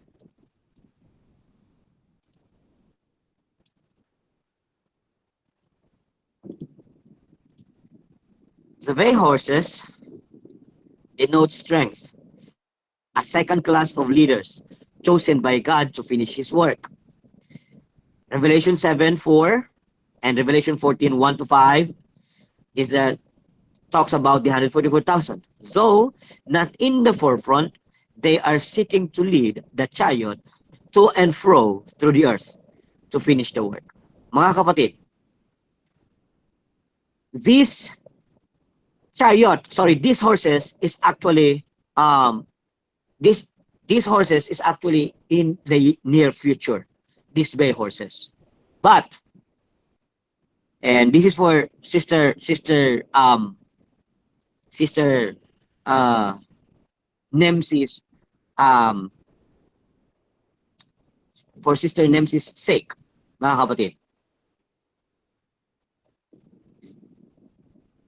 The bay horses in the future represents the 144,000 that is in the future. But presently, the one, mga kapatid, the one, sabi po kasi ng inspiration, let us go with verse 7 ng chapter 6 ng Zechariah. Let us read, the bay horses, and the bay went forth and sought to go, that they might walk to and fro through the earth. And he said, get you hence, walk to and fro through the earth. So they walk to and fro through the earth. Mga kapatid, these bay horses is actually in existence now.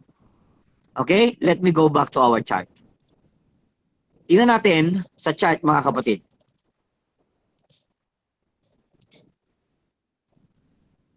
Tingnan natin sa chart.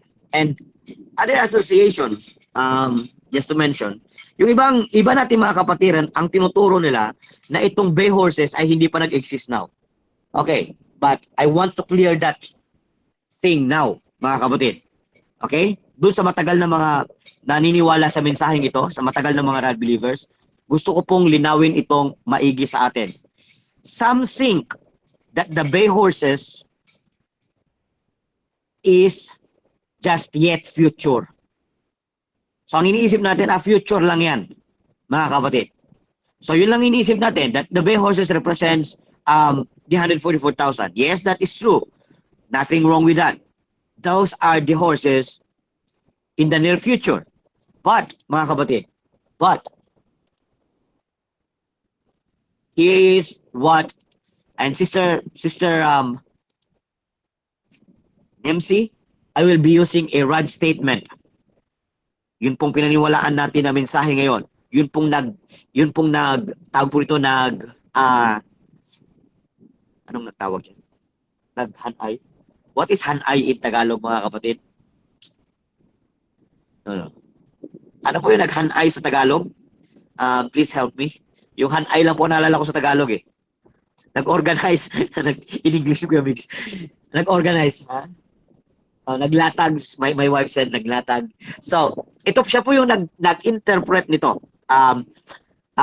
If you will be giving me a chance, Sister Nemsi, let us study how Brother Hotef, how this brother became its originator. O dyan po nagsimula sa kanya ito pong mga mensaheng ito na ating po pinag-uusapan. Even the chart na nakikita mo po ngayon is made by Brother Hotef, by the Davidians. Okay? Now, I want you to note this one carefully. Okay? Kasi importante po ito. Doon sa matagal ng mga run believers na nandito, mga kapatid, this should be clear to us. Hindi po future, mga kapatid, ang bay horse. Hindi future. Okay? Hindi future. The double team of horses and their two kinds of colors pulling in two different directions are immediately seen to symbolize a double set of church leaders, the Seventh-day Adventist leaders and the Davidian Seventh-day Adventist leaders. The Davidian Seventh-day Adventist, Brother Tera, bakit Davidian Seventh-day Adventist yung bay?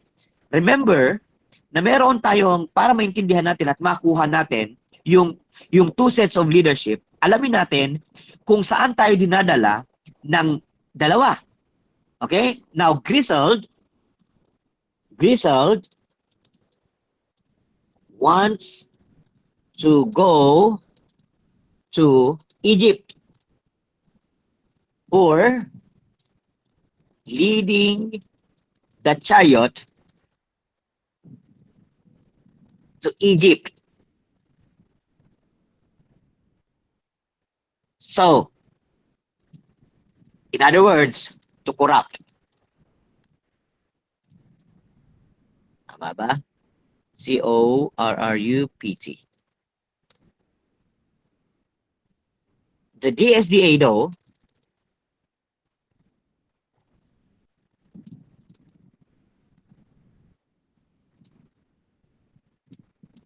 message is purification of the church.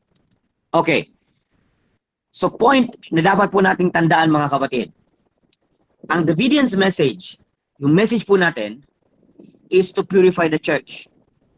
Hindi po pwedeng maging Babylon ng church because that one church, that same church, mga kapatid, that same church will be purified. Now note, mga kapatid, we only have one chariot, not two chariots. Okay, gusto ko pong i-clear ito sa atin. We have one chariot left. Wala pong kasunod na chariot. Okay? Wala pong kasunod na chariot. Look. Meron pa bang kasunod na chariot? No. Mga kapatid, walang kasunod na chariot. Seventh-day Adventist is the last chariot. It's just so happened, meron po tayong dalawang impluensya sa loob. Isa, to corrupt, mga kapatid, and the other is to purify. And our work as rad believers is to stay in the church and to tell them, mga kapatid, we are doing something wrong. We are doing something wrong. For now, mga kapatid, Davidians should respect the leadership, the Seventh-day Adventist leaders. Okay? We are to respect them. Kasi nakadugtong pa tayo sa kanila. Pero hindi ibig sabihin na susunod tayo sa kanilang lahat ng kanilang pinagsasabi o kanilang sinasabi. Mga kapatid, i-clear natin sa ating mga kaisipan that we are now, mga kapatid, we are now in the period of these two different leadership. Kung bakit tayo merong pagliliglig sa church. This caused the shaking dahil merong dalawang influensya sa loob. Yung iba gustong sumama sa Grizzled, yung iba gustong sumama sa Bay. Now, nasa atin ang pagpili, mga kapatid, sooner or later, yung tali na nagdudugtong sa kanila ay mapapatid. Mapuputol. Okay? Ito po yung tali na gusto ko pong ipakita sa inyo. Okay? Oh, sorry. Okay. Okay. Yung tali niyan na akin pong ginuhitan will soon, mga kapatid, ay mapuputol. And only then, the bay horses can bring the chariot all over the world to finish the gospel. Sa anong pamamagitan? Sa pamamagitan ng ano? Through purification. The Lord is going to purify His church. The Seventh-day Adventist Church will be purified, mga kapatid.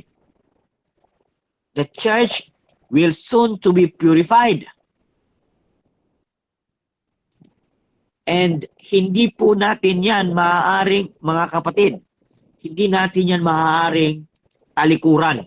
Whether you believe it or not, we are to be purified. Ezekiel 9 must come. Bakit po? In the last solemn work, few great men will be engaged. They are self-sufficient, independent of God, and He cannot use them. The Lord has faithful servants, yan ang po ninyo mga kapatid, who in the shaking testing time will be disclosed to view. Darating ang panahon mga kapatid na itong bay horses, the bay horses will take over the whole church. But for now, we are still under it. We are not the one pulling the whole church. We are now in the struggling period. Mga kapatid, the horses is not yet unhitched. Okay po, hindi pa po siya napuputol. Yung tawag po nito, yun pong yes po, Ezekiel 9 is needed para madalisay ang church. Kasi hindi po magagamit ng Panginoon kung ang kanyang iglesia kung kanya-kanya tayo ng gawa. Dito po tayo sa next statement.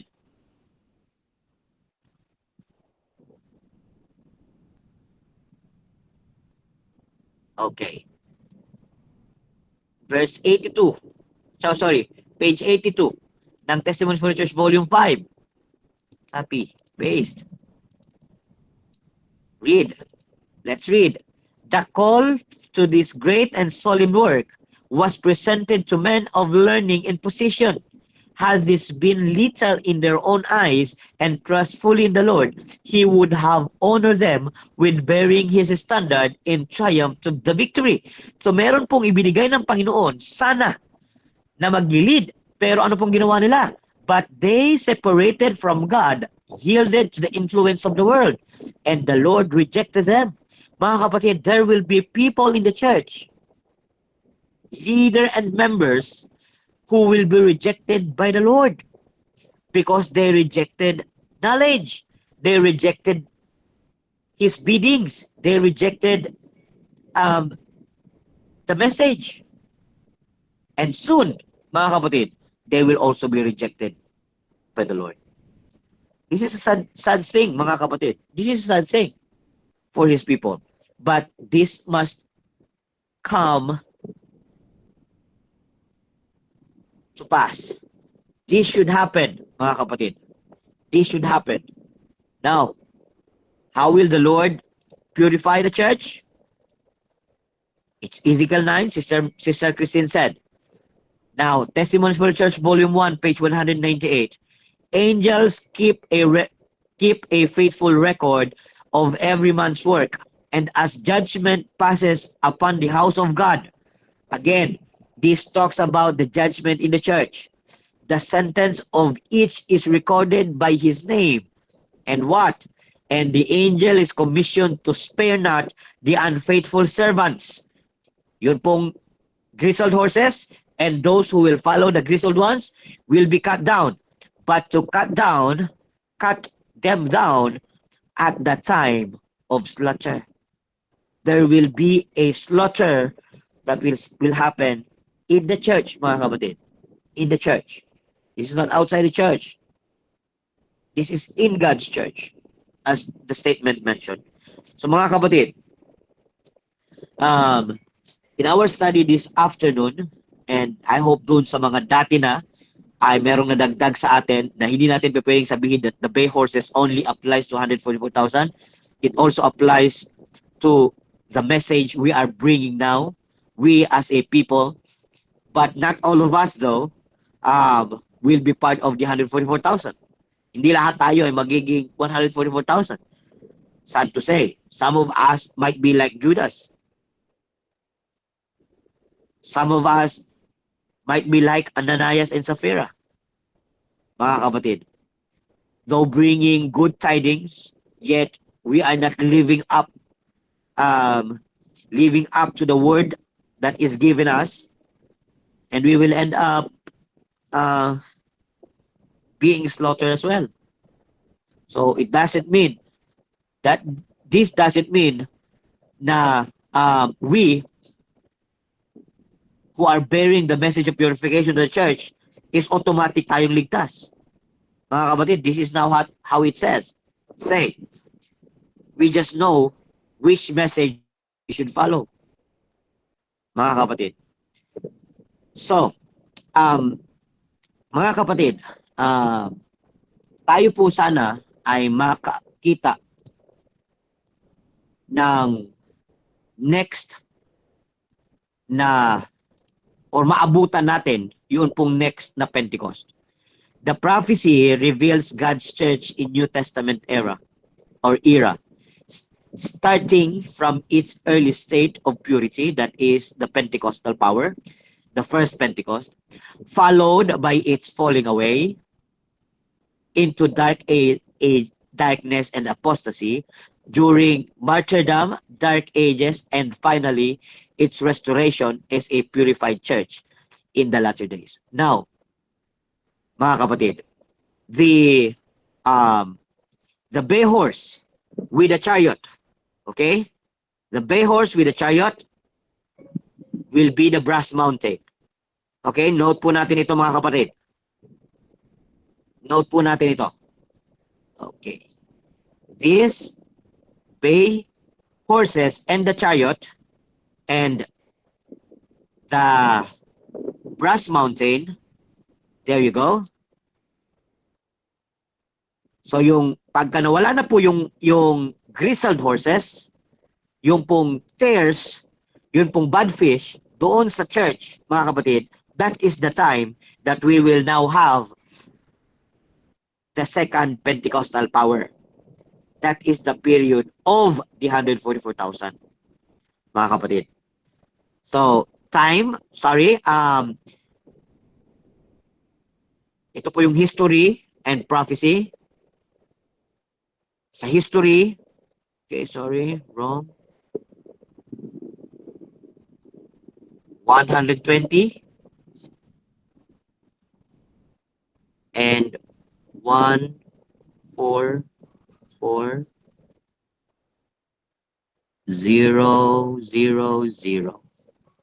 Okay? So, yun pong first mountain of brass, the 120 disciples, and we have in the last part, the 144,000. Mga kapatid, na mabubuhusan ng banal na espiritu. So I hope and pray, mga kapatid, I am hoping and praying that we know whom we believe in. Sana alamin po natin kung anong chariot na tayo at alamin din natin kung anong horse ang atin pong leadership ang atin pong susundan. Because there are only two opposing influences continually exerting the church. One, by the grizzled to corrupt it, and two, by the bay horses to purify it.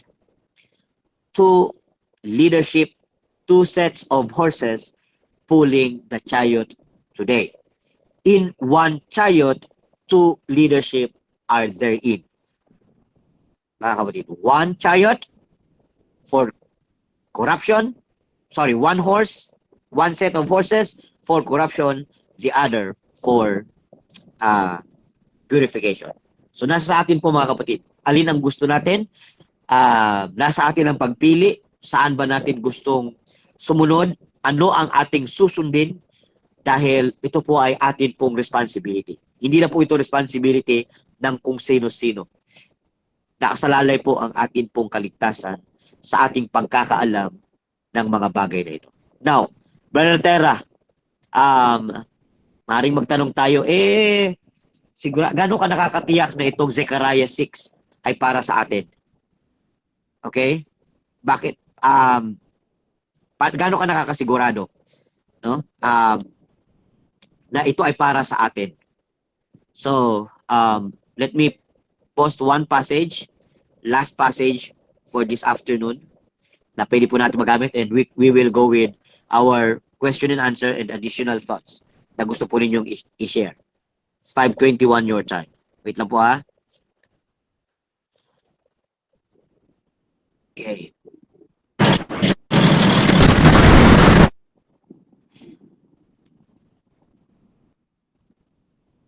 Wait lang po. Meron po akong ipapakita sa inyong passage. Okay. Okay.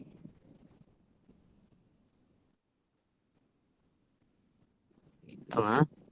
Oops. Bakit hindi lumalabas?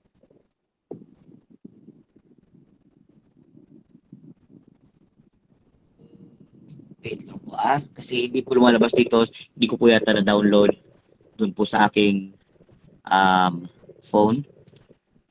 Wait lang po.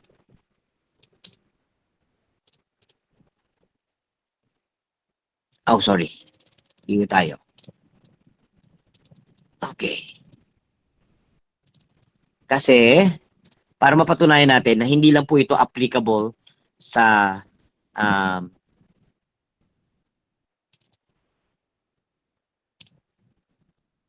tawag po rito, sa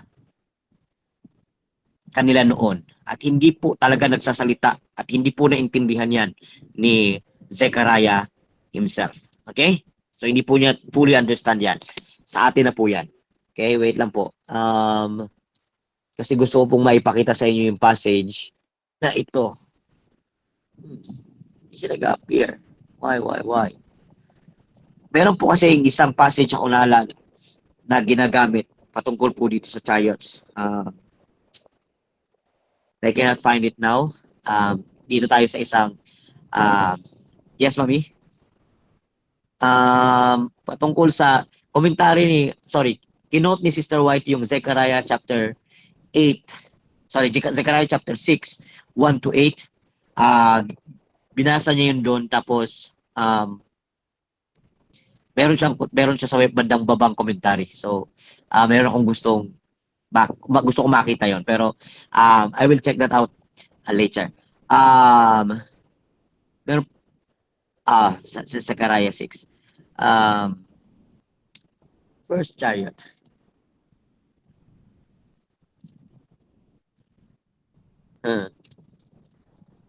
Sorry mga kapatid. I did not put this in the PowerPoint because we tried the PowerPoint to be in the simplest way we could, at ginagawa lang po natin ito pagka nasa study na tayo. Okay, so with the chariots na meron po tayo mga kapatid, we are in the last chariot. There is no next chariot after it. It's either we will stay in it. This is to prove that we cannot leave the church, the Seventh-day Adventist Church. We will stay in it until the Lord purify it. And only the Lord can, mga kapatid. But we have to choose which of the leadership we should follow, the grizzled or the bay, the one who leads to southern to Egypt, or the one who will lead us to finish the work, the gospel work in the world. So mga kapatid, let us end here. And if you have some thoughts, mga kapatid, if you have some additional thoughts or some questions, you may ask questions mga kapatid. Even especially nagbanggit ako ng about the Davidians or whatever about the rod, you may ask questions as long as nandoon tayo sa cover ng ating pong mga napag-usapan. You may ask about the rod, you may ask about the Davidians, why are called Davidians. You may also ask about the chariots and the rest, mga kapatid. You may all ask about it. But first, please, mga kapatid, make sure that we understand this message carefully and which chariot we are now in. mga kapatid. Again, we are now in the last chariot. There is no chariot after this. That's why we are asked to stay. And we are to stay if we want to be saved. Mga kapatid, stay in the church, stay in the Seventh-day Adventist Church, and when the Lord says, get you hence, sige, alis na kayo dyan. That is the period of Ezekiel 9. Then, that is the period that we can also go and finish the gospel work throughout the world. Okay? So, any thoughts mga kapatid? Any thoughts? Or additional? You may add, meron po akong Kaya point. may tanong lang kanina sa Babylon kanina ka. Ito lang Yes, i-clarify ko. Sige kuya. Kasi, ikuan ko lang itong ano ha. Yung sa verse ba, di ba? Ito yung the black horse. May nasend ako sa group. The Yes, black horses represent, ito yung mga Protestante, di ba? Yes po. Yeah, Protestante sila. So, they are Protestant church. Go forth into the north country. Ano itong north country? Di ba north is representing Babylon? Babylon, yes. So, anong Babylon dito? The north, yung po, ang meaning po, ano po ang Babylon? Hindi, ditong north country, di ba? Ito yung Babylon, di ba? Yes po. Di ba papasi ito? Kasi No. ang binigyan ng mensahe ng Protestante yung PayPal, di ba? PayPal. Yeah, For okay. example, si Martin Luther, Mhm. nagbigay ng mensahe doon. So, papasi ito. Ay, ito. Babylon pa rin, pero actually, ang difference lang ng ang papasi sa Babylon ng Protestante, kasi ang sa papasi, pag-start pa lang, full na sila kaagad. True. Pero yung Protestante, hindi pa. Papunta doon. Punta. So, during the Dark Ages, so ang Babylon dito, ito yung yung papasi. Okay. Di ba? And then itong white naman, ito tong Millerite True. movement, tama? Okay, ito True. yung mga Protestante. True. So because nireject nila yung mensahe, so yung mga Protestante nagiging Babylon na rin. True. So but before that, hindi sila Babylon.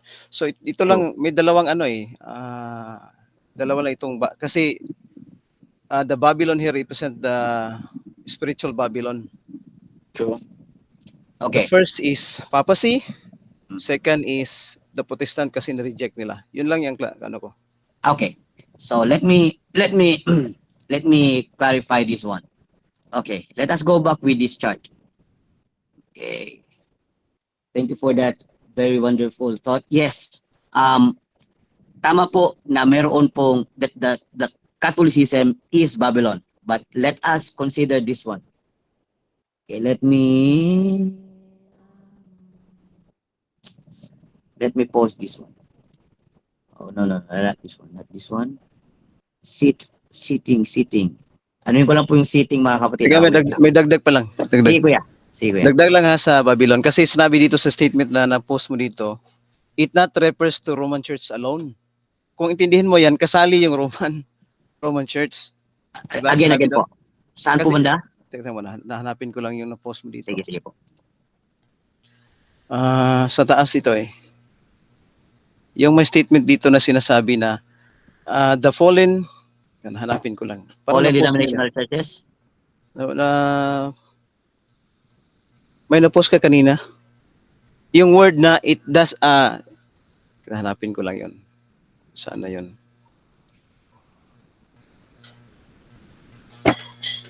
Saan yun?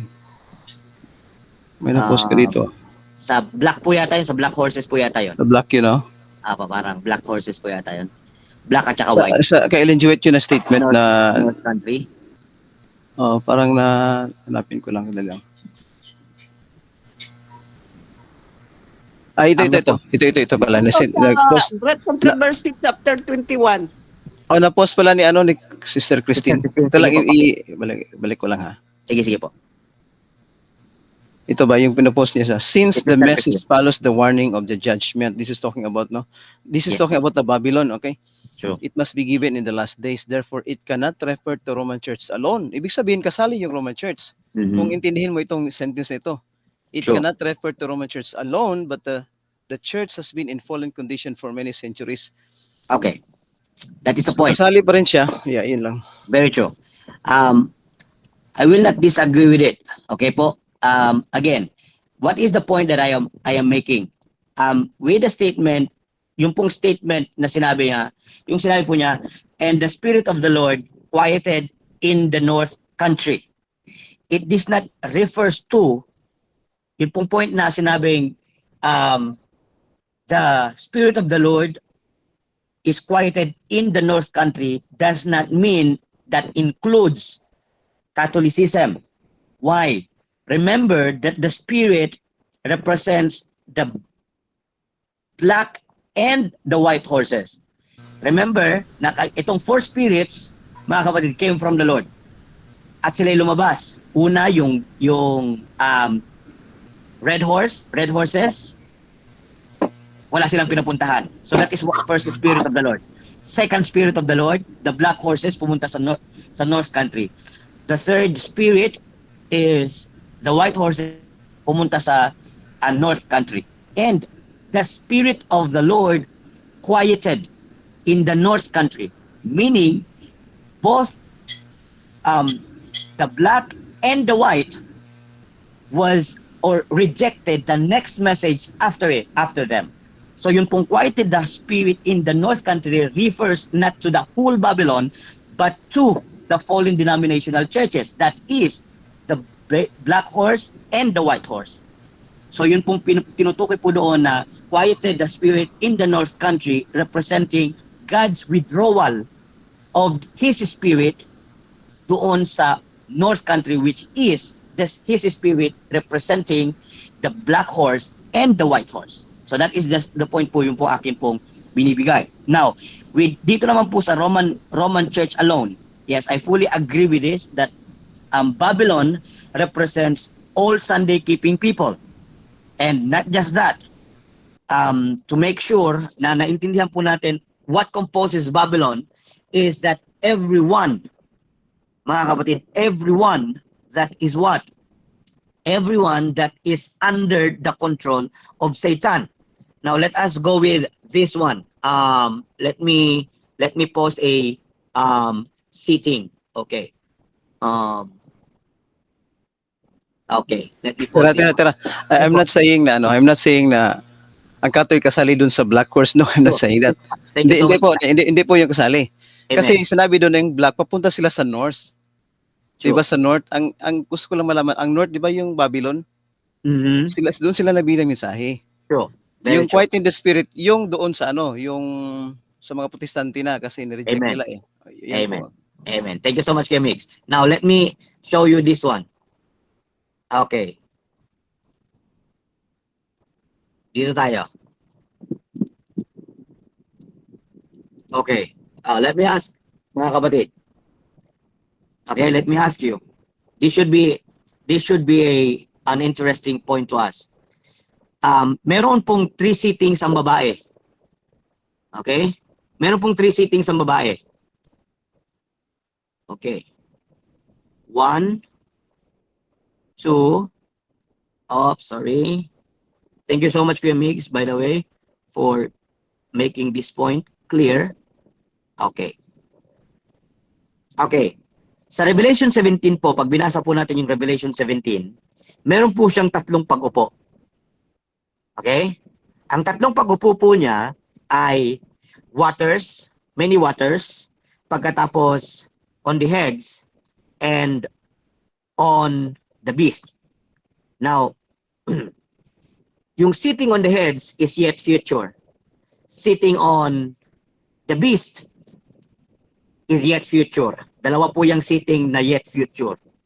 Now, the sitting on many waters, mga kapatid, the sitting on many waters of the woman, which is Babylon, the counterfeit religion, mga kapatid, is actually, okay, is actually from Cain's time to 1798. This is the woman sitting on, mga kapatid, the many waters. But after 1844, the woman is not sitting on the water anymore, because we are now in the new world. And she will sit again after Ezekiel 9.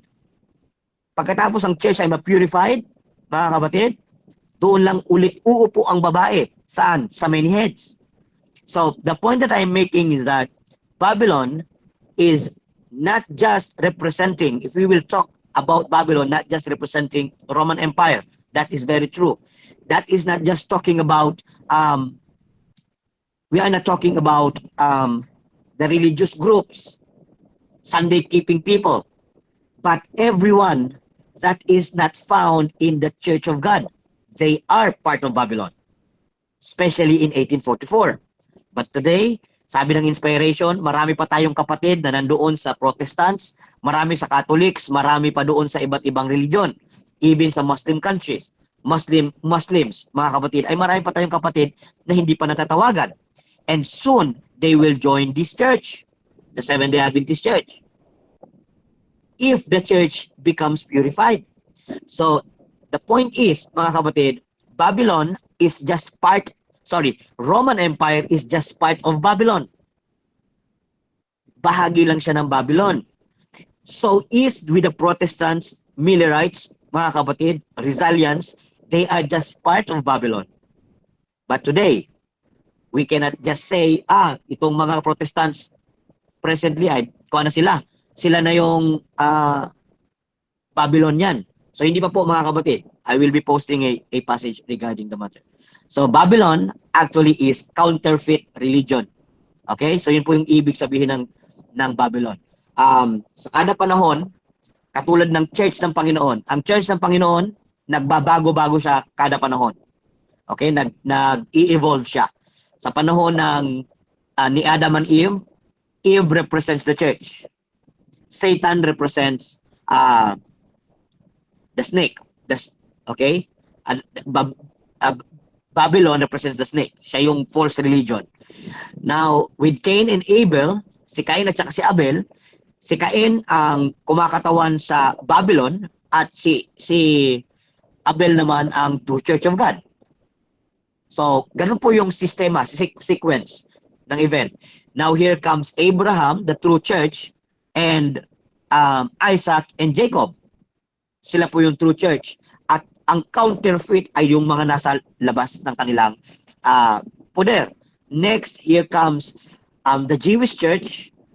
Ang counterfeit, Babylon, lahat po ng mga yon, lahat ng mga relihiyon ng mga taong ito, that is under Babylon. So Babylon, this woman, is actually came from the beginning after the fall of man. After man's sin. Doon po nagsimula yung pong counterfeit religion. Okay? So, that is just a thought, mga kapatid. But again, I agree with the fact that in 1700s, the Babylon, during that time, is taken hold by the Roman Empire. Roman Empire ang unang naroon at unang ginamit nitong babae. Kumbaga siya yung instrument during that period who persecuted the church, and then pumunta yung black horses doon, yung black horse doon pumunta, and yung tawag dito, and yung white horse pumunta doon, na nagsama-sama na sila, sa madaling sabi, napa-under sila dito sa babaeng ito. So that is the point that we are making. Okay po? So thank you so much, Kuya Migs, for that clarification. May dagdag lang sa ano. Yes po. Kasi kung basahin mo yung Revelation 17, Babylon is mystery yan eh. So mysterious talaga itong Babylon. From the beginning, it was the false system of religion. True. Pero nagiging prominent siya, I'm talking about the spiritual Babylon, no? Nagiging prominent siya because of the papacy, nagiging organized eh. Pero actually, yung sistema ng Babylon nandun pa rin, no? Sure. So, kaya yung Protestante considered Babylon then because of the sistema nila, mali yung ano nila, di ba?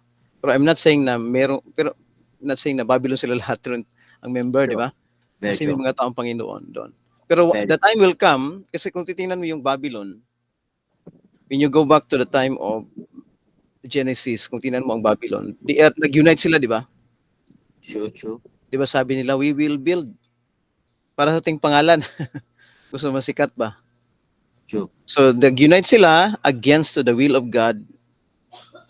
Yan nga, pagdating ng yung sinasabi yung future, the seating of the woman sa heads. Kasi kung titingnan mo yung sitting of the woman on the head is actually unity of religious, di ba? So, True. yun pa rin yung sistema ng yung Babylon kung saan from the beginning, ganun pa rin, no?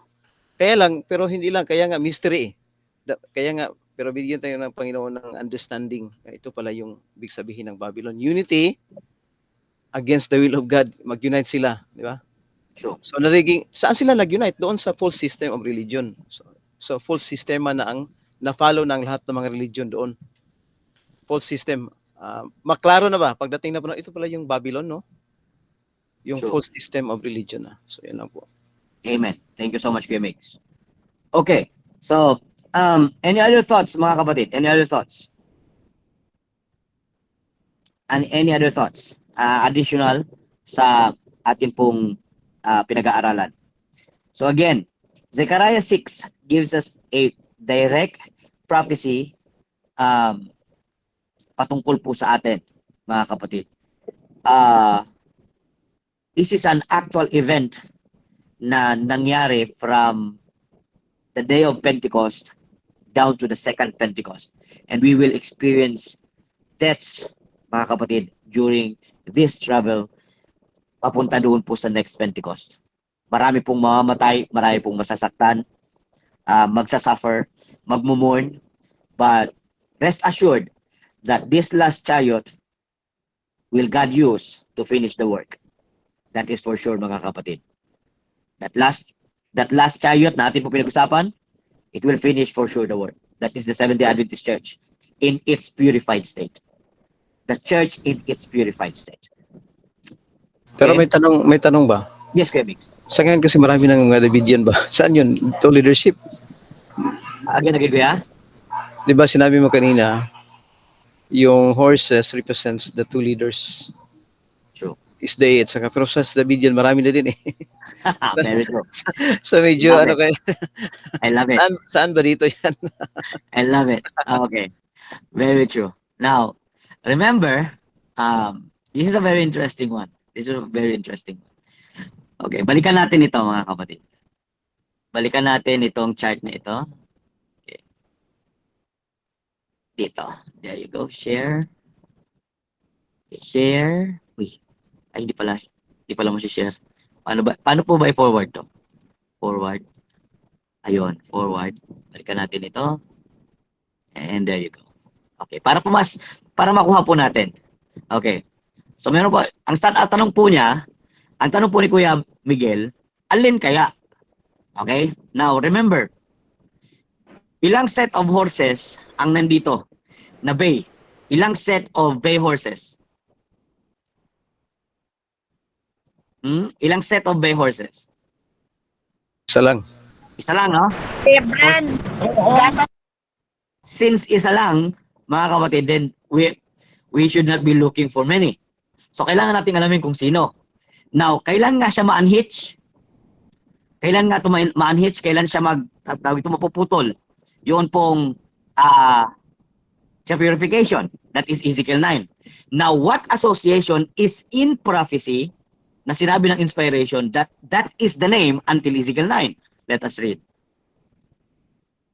Sa ngayon sa Rad. So, punta tayo dito sa Rad. Ayun. Okay.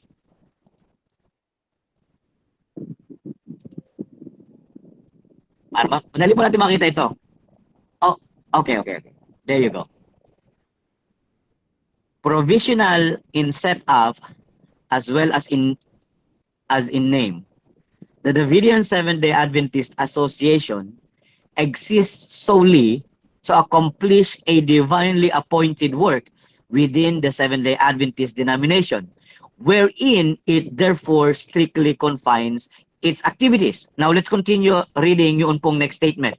Kasi naputol po dyan sa atin pong chart. Sa atin pong PowerPoint. I want to read the whole text. Kasi yung name na yan ang aabot hanggang Ezekiel 9. So, ang hahanapin na natin, sino ba yung nagdala ng pangalan na yan? Hingan nyo po lahat ng mga, madali lang pong mapatunayan yan. Okay? Madali lang po yan makita. Let me, nasa na yun? Fundamental Leviticus. Okay. So gusto ko lang pong ibigay sa inyo para yung kabuuan. Okay? So madali lang po siyang hanapin. So meron pong association ng Panginoon or leadership ang Panginoon na aabot hanggang Ezekiel 9. Let's read. Ito yung buong graph nung binasa natin.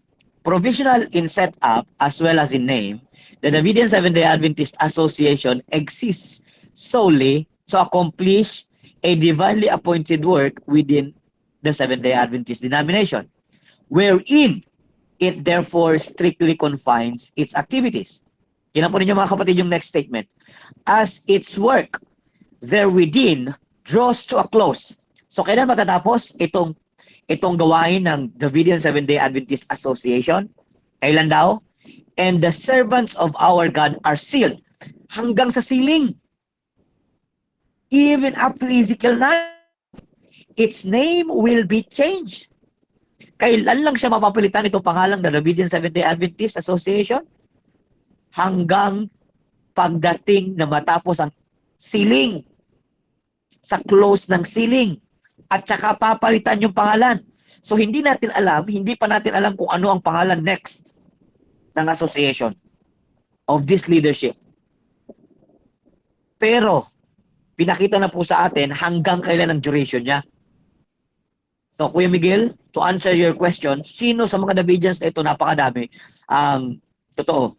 Hanapin mo po kung sino po yung nagdadala nitong constitutional name na ang pangalan ay ito. Yan.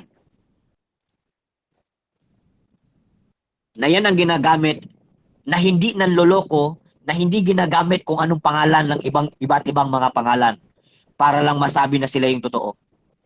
Now, as the registration name, tingnan po ninyo yung kanilang mga rehistro. Pero anong Kung pangalan ba sa Waco? Anong pangalan sa kanila? Ito po. Sa Waco? Yes po, yung pong sa headquarters po nila, sa Weco po, yan po ay ito pong pangalan na ito ang nirehistro nila sa Pilipinas, yung sinend kong huli. Sa Pilipinas po yan. Pero ang pinag-usapan po natin is doon po sa headquarters, sa taas. Ayan po, yung kay sila ni Sister Christine. Weco registration. Yan. Okay. That is the Weco registration. Okay? So, you can ask the registration name. You may ask it, mga kapatid. It is free. Pwede nyo pong Pero ang pinakaano talaga tira yung clear yung explanation kasi doon kasi mahirap, may ano ba? Confusing doon explanation. Yun ang pinakapasiyan. So kung titingnan po natin kung name ang pag-uusapan, yes. Aside from explanation, kung name ang pag-uusapan po natin mga kapatid, yes, we can go by name. Para lang maintindihan, makuha po natin yung tama kasi hindi po tayo iniwan ng Panginoon ng walang guide. Okay po? Hindi po umalis. Ano kuya? Doctrinally, malaman din eh. True. Lalo na yung Vice President. Very true. Bakit nag-exist pa yung patay? Hindi pwede, that is not biblical. Very true. That is very true, Kuya Mix. No? So that is a point na dapat po nating titingnan, mga kapatid. I mean, a lot of sa bawat angle ng mensahe, sa pangalan man yan, sa doktrina man yan, wala pong lulusutan kung hindi po talaga tama. Wala po tayong lulusutan, mga kapatid. So, ito po, kung prophecy, organizational name, in prophetic words na sinabi ng RAD, ay that is recorded in Leviticus page 2. Okay? Yan ay naka-record naman. So, wala pong magtatalo, wala po sigurong lalaban dyan dahil wala pong nakakuha ng pangalan na ito. Okay? So, that's it, mga kapatid. And other points, mga kapatid? Other points? Na gusto po ninyong malinawan pa? You may raise it, and if we have some answer, if the Lord has answer, then we will present it here. Pag wala pa, then let us ask the Lord for answers. Wala Pera. Yes, Sister Hanadale. Saan po nabilong yung mga reform movement ng Adventist po? Yung outside ng Davidian. Okay? Saan po sila Maging, nabilong? opo. You mean, what does it mean by saan po sila nabilong? Saang bahagi? Opo. Okay. Ano pa din sila? Fallen, Babylon. Okay, that's a good thought. Very, very good thought. The answer is yes. Okay, the answer is yes. They are not part of the chariot of one of the chariots of the tawag po rito, um, Zechariah 6. Wala po tayong makikita reform Kahit movement. Sabbath keeper sila. Yes po, kahit Sabbath keeper po sila. Pero tama kasi yung mensahe nila, church is Babylon. Tama ba? True? Di ba, is day is Babylon. When you read the writings of Ellen G. White, pag sinabi mo ang church is Babylon, you are the same claim as True. Satan. Very true. That is very Diba? true. True. That is a point, Kuya Migs. The point is, since they have no chariot, remember that God has chariot. The first chariot na pinakita doon sa Zechariah 6 is the red one. The next chariot is the black one. The third chariot is the white one. And these are all became God's church. Now, the last chariot is the Seventh-day Adventist church. Now, if you will go outside the chariot, then you will be part of the churches aside from this church. So, wala namang ibang church na makikita tayo dyan na papunta ng Egypt. Only the Seventh-day Adventist church. So, literally speaking, Sister Annabelle, sad to say, they will not be part neither of sealing. Sa sealing, wala silang bahagi, sister. Nor Pero slaughtering. Hindi po sila individually mapapatawad. siguro, individually meron siguro, no? True. Kung Yes po. tatanggap sila. Individually. Doon po Pero Yes, Kuya Mix. Tuloy po.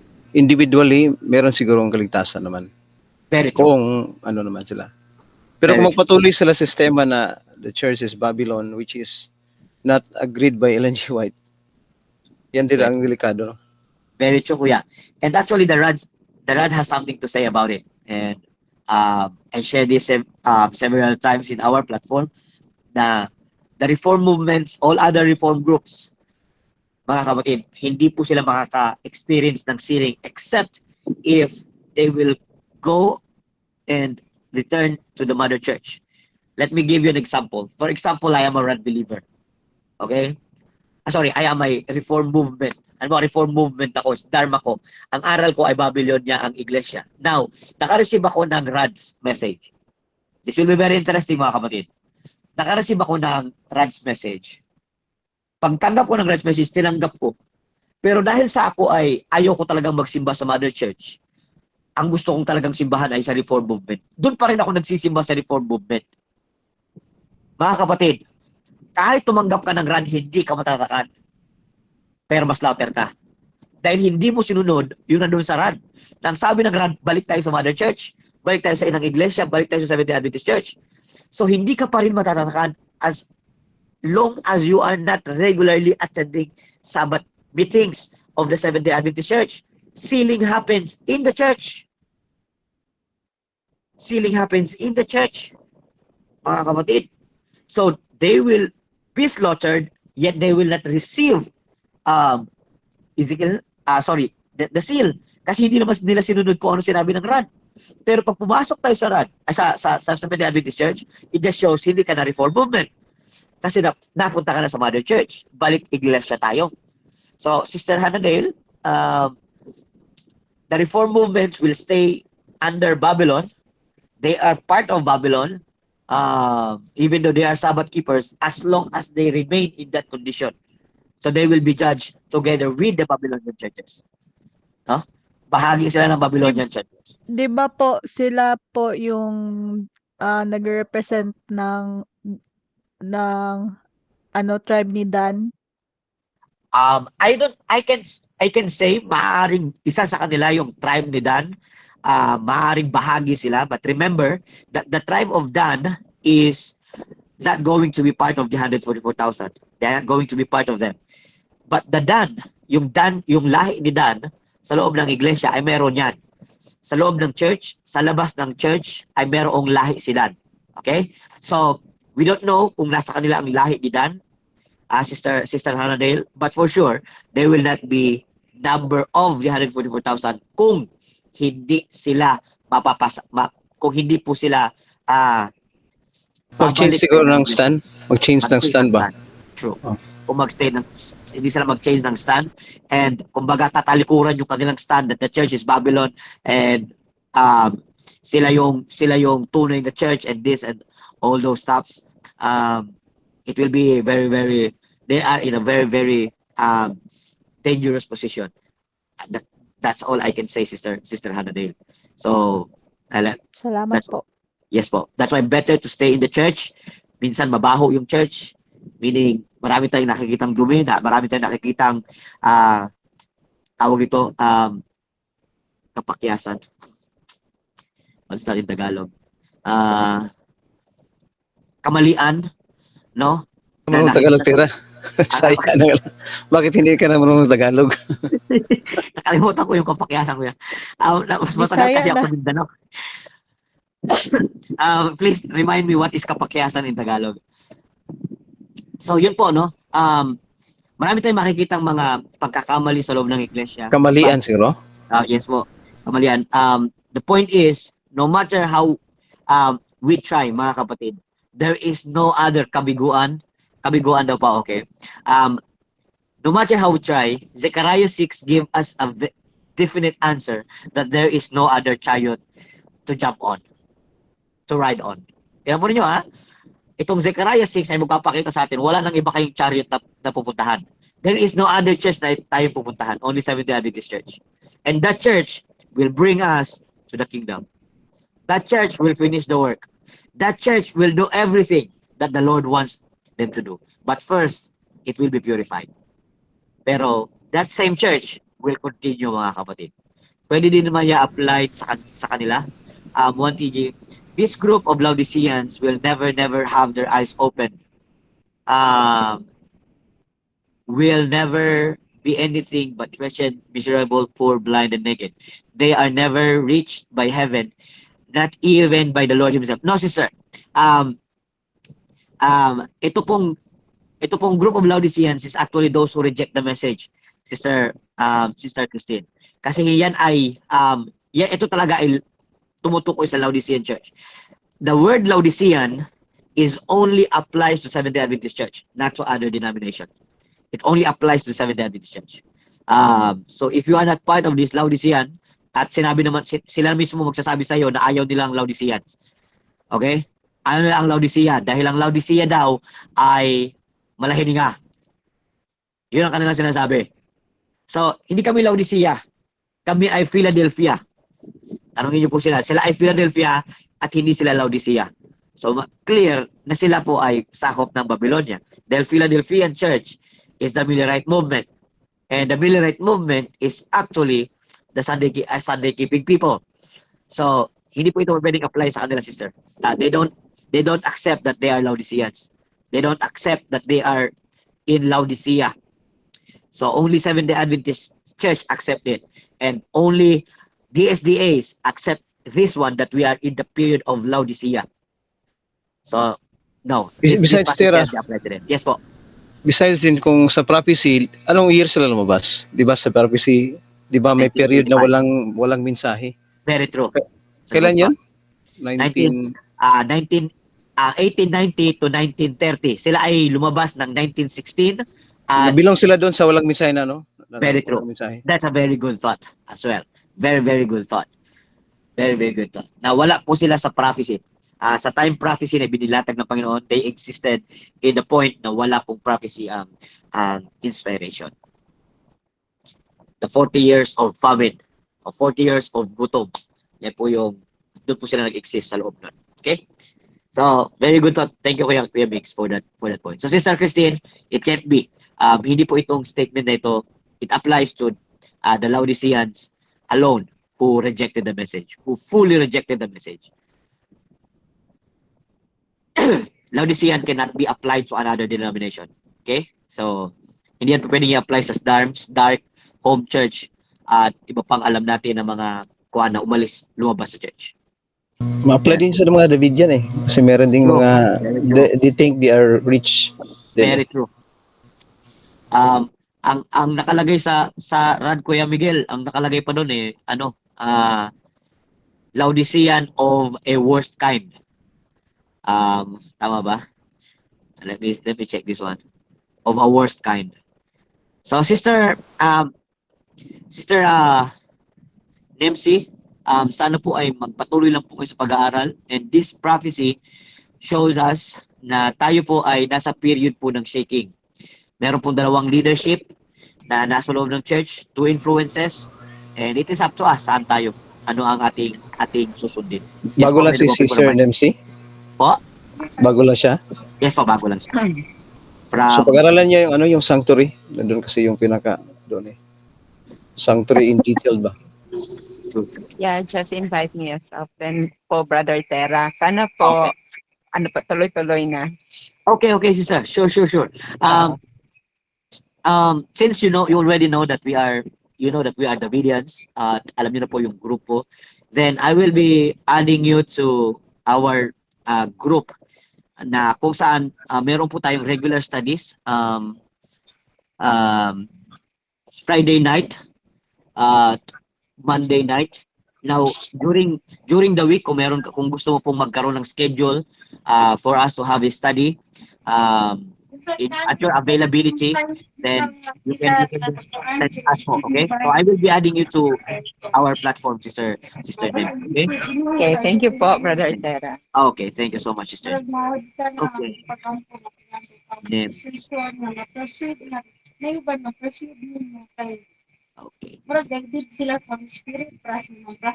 Okay. Okay. Please check your microphone po ulit. Baka po may naka-on na microphone. Thank you. Thank you. Okay. So, yes, Sister Nemsi, I hope maging regular attendees ka ng ating mga programa.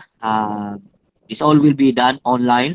Pero kapag meron pong available na worker malapit sa iyo, hindi ko po nakakalimutan yung pangako ko na mayroon dapat dadalaw sa iyo. I'm really sorry, hindi tayo nagkaroon ng pagkakataon na madalaw ka po. Nadaanan po namin yung MVC. Malapit sana kami sa Tandag, but the Lord didn't permit us to meet, Sister Nemsi. Na magkakilala na tayo since last year. Tama ba? Last year pa tayo nagkakilala, pero pag uwi ko, sana mag-meet na tayo, but did not happen. The Lord has something to tell us with this one, Sister Nemsi. And let us just continue reading, okay po? Salamat po, Brother. Thank you so much. Okay, so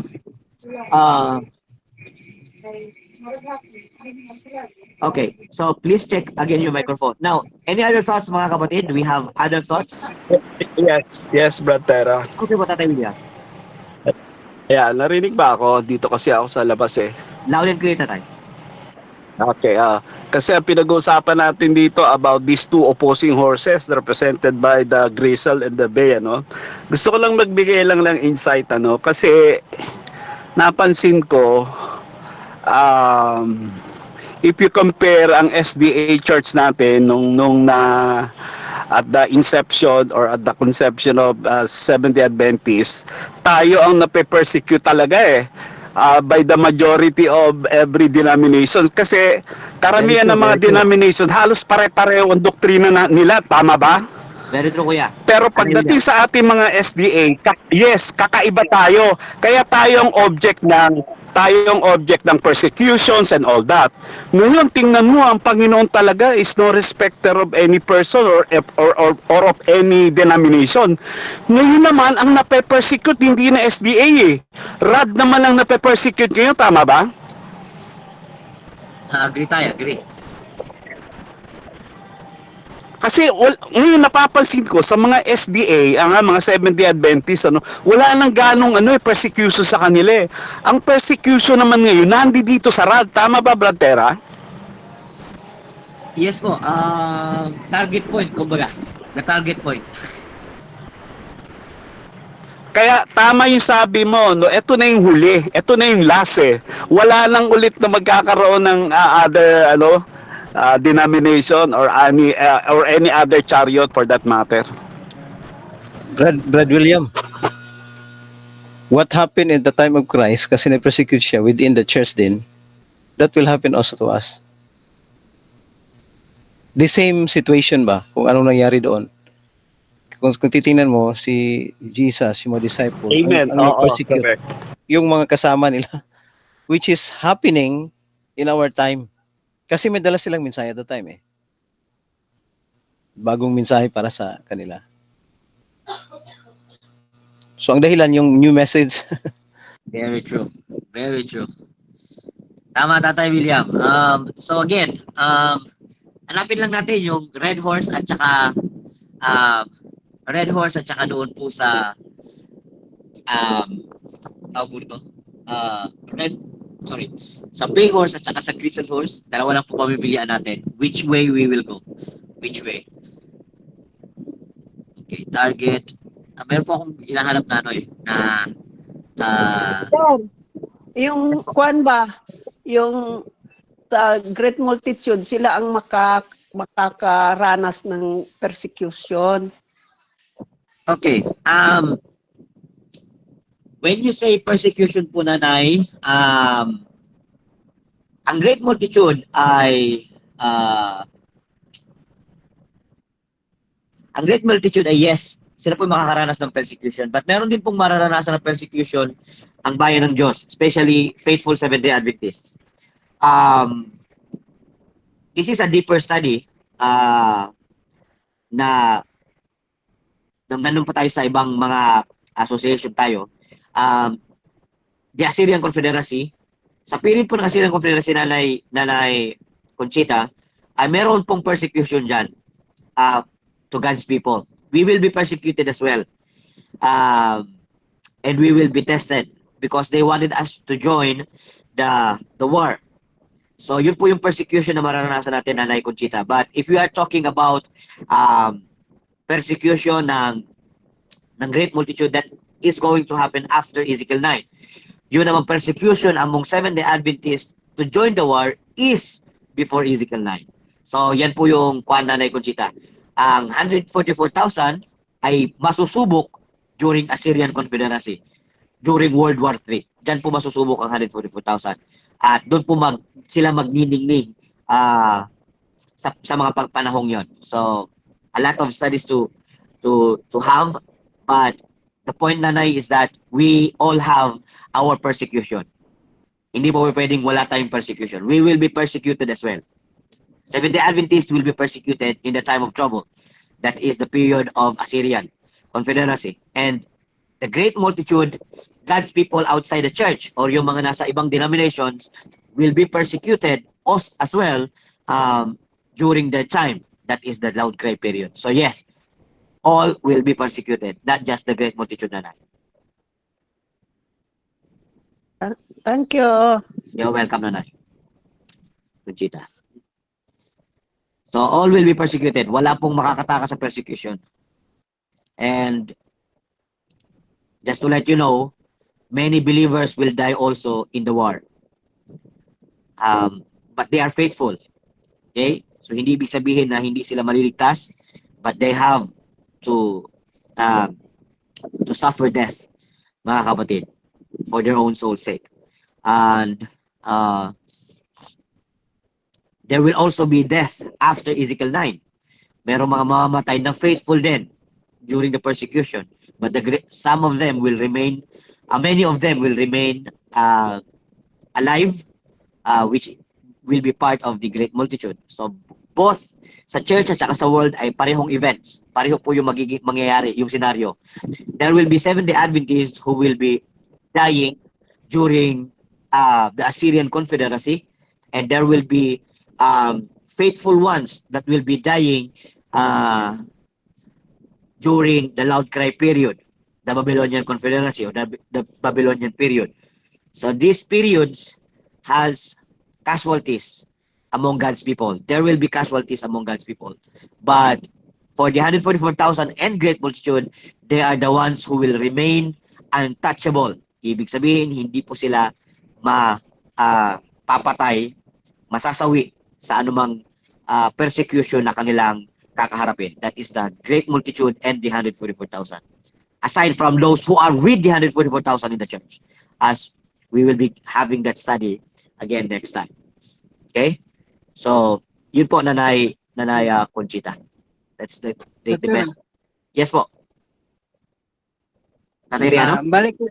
Balikan natin yung yung sa ating association kasi marami naman talaga sa atin mga association ng litawan para mga kabuti. Hindi rin natin masisisi kaya sa panahon ni Jesus marami din ang mga grupo, may Sadusyo, Pariseo, Sure. diba? Ang Sadusyo wala pagkabuhay. Ang Pariseo meron. Kaya medyo maliit lang diferensya. Ang pag-analyze natin, ang pundok naman ni Jesus kumpleto. Lahat nila pinaniwalaan nila si Jesus ay anak ng Diyos. Kaya ang Pariseo naman ayaw nila maniwala. The same din sa atin, no? Parang pareho din sa atin nga sa dami sa ating grupo ngayon, imposibleng wala ang totoo sa nag-isa. No? Imposibleng mali lahat. Meron talagang may isa. Very true. Katulad ni Jesus Christ, ang totoo niyang grupo nila nung panahon, yun lang ang mga 12 ka mga apostol at sama si Jesus Christ. Yun lang po mga kapatid, no? Tandaan natin, ang si Karasix, isa lang ang bidyan. Kaya doon tayo sa ang gitawag ng daan na pag-aralan po natin ang mga bagay na mga bagay na binigay na sa Diyos. 'Di ba? Sabi niya is okay nga ang bagay daw ang mga bagay daw nga the secret things is belong to God. But the secret thing is revealed to us. Ibig sabihin sa atin na yun, revealed na sa Panginoon. Pero tinago pa sa Panginoon, hindi natin pakialaman nun, no? Pero revealed na sa kanyang propeta, ating pakialaman. O paano ba talaga binigay sa Diyos at sa pag-intindi natin ang pag-apply. Kasi pag mali ang pag-application po natin, wala po tayo, no? Wala nga po nang mangyari dyan. Kaya, ang sunod lang ta sa rad, ang anong sinasabi na rad. Magsabi ng rad left, doon po tayo sa kaliwa. Pag sabi ng kanan, kanan po tayo. Yan lang po mga kapatid. Natin nga dito pa tayo sa panahon sa pag-aaral, pag-susi sa mga kasulatan. Kasi ang Biblia, ito ay napakalalim. Lahat ng mga prophecy diyan, hindi natin talaga malaman kung wala ang propeta binigay sa Diyos. Kasi sa pamagitan ng propeta sa Diyos, binuksan niya ang lahat. Kaya ang atin, pag-intindi na lang po. Hindi natin, kung meron man tayong mag-iba man ang ating panindigan, ang Diyos naman, manalangin po tayo nga bigyan tayo ng Diyos ng kaluban niya pag-intindi. Yun na po. Amen. Thank you, Tatay Riano. Nice to hear your voice again. Brother Tera, Yes, Sister Grace. just a small thought lang po at kung meron po din akong masabi na mali, paki-check lang po. Yes po. So, sa study po natin about sa itong sa last na set ng horses ng Grizzled and Bay, nalaman po natin na yung Bay horses is yung Davidian Seventh-day Adventist Association. So, ito pong Davidian Seventh-day Association, hindi po siya church, but it is a part of the Seventh-day Adventist Church. Hindi po tayo against sa work ng church, kundi it is for the church. Ang ating mensahe is to bring the message of revival and reformation. So hindi po tayo against sa church, kundi para po maturuan, para ma-purify po, para yung mga members natin is ma-revive po sila at ma-reform. So hindi po tayo aalis dyan sa loob ng denomination natin ng Seventh-day Adventist Church. Magstay lang po tayo dyan hanggang ang Panginoon po ang magputol dun sa Renda. Oo, sa Renda. So, hindi po tayo, ang Seventh-day Adventist Association, hindi po siya church, kundi association lang po siya but it is organized. Organized po siya ng Panginoon na ito po ang Panginoon po ang nagpumili nito. Siya po ang nag-organize ng Amen. association na ito. Amen. So, ayun po. Kasi tandaan po natin sa Church ng Revelation. So, ang Laodicean is, alam natin na ito po ang represent ng SDA. So, walang iba na nag-represent ang Laodicean is SDA. So, yan po, part po tayo ng SDA Church, ang Davidian Seventh-day Association. Sure. So, Very yan lang po. Amen. Thank you. Yes po. Yes po. Thank you so much. Okay, so true, Sister Grace. Nothing unrecognized association.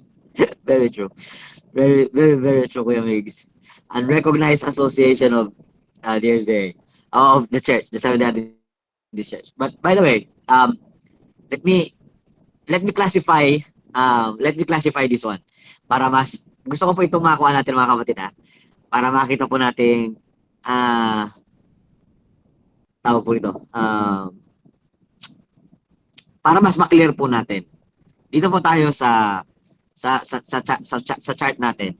Para bigyan ko lang po ito ng point para mas makita po natin. Okay? The Lord did not reject the whole church. Okay?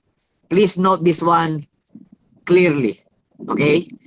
The Lord did not reject the whole church. The Seventh-day Adventist Church is not rejected as a whole. And it's not going to happen. Okay? It's not going to happen. Lalagyan ko po ng kuhan mga kapatid Oh, sorry. Masyadong malaki.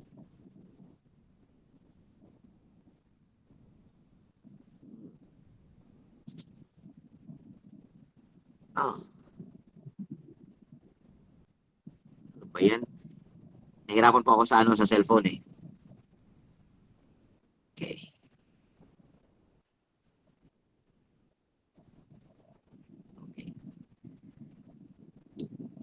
Oh, sorry. May kulang pa dyan. May kulang pa. May kulang.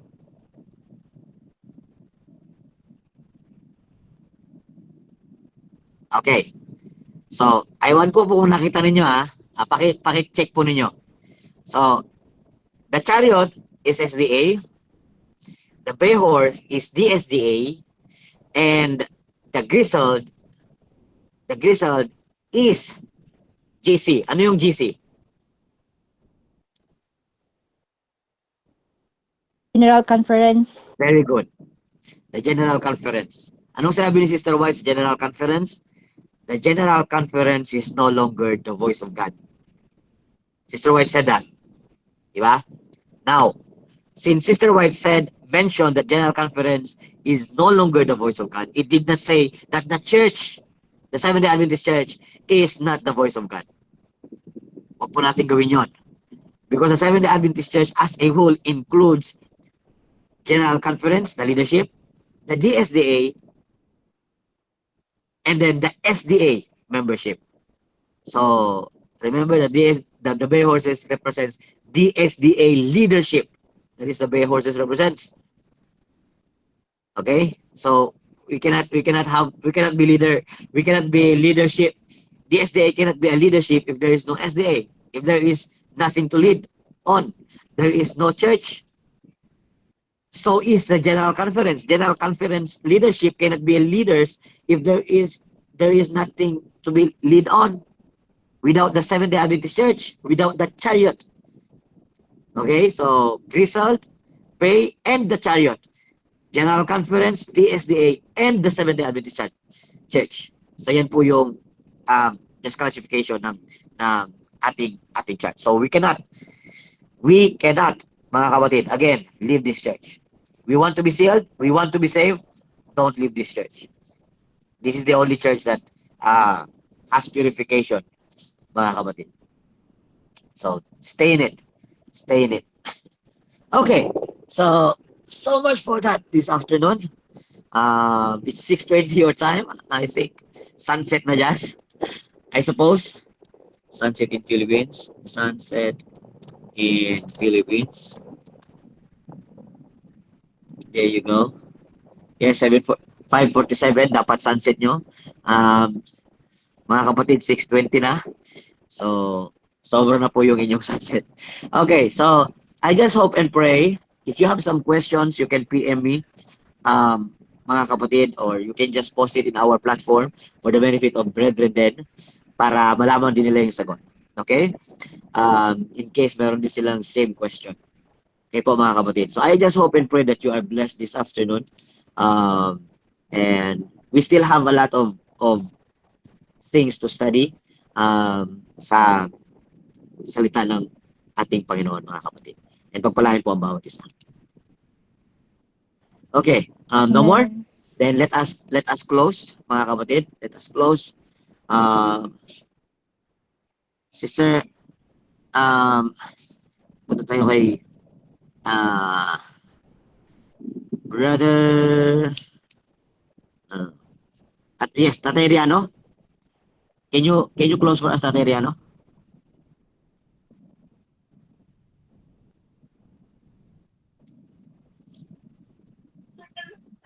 Sige po, lang po tayo. Okay.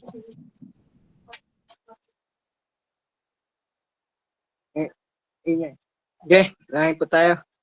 Diyos namin banal na restaurants malay, salamat po Panginoon sa mensahe sa aming kapatid na aming narinig.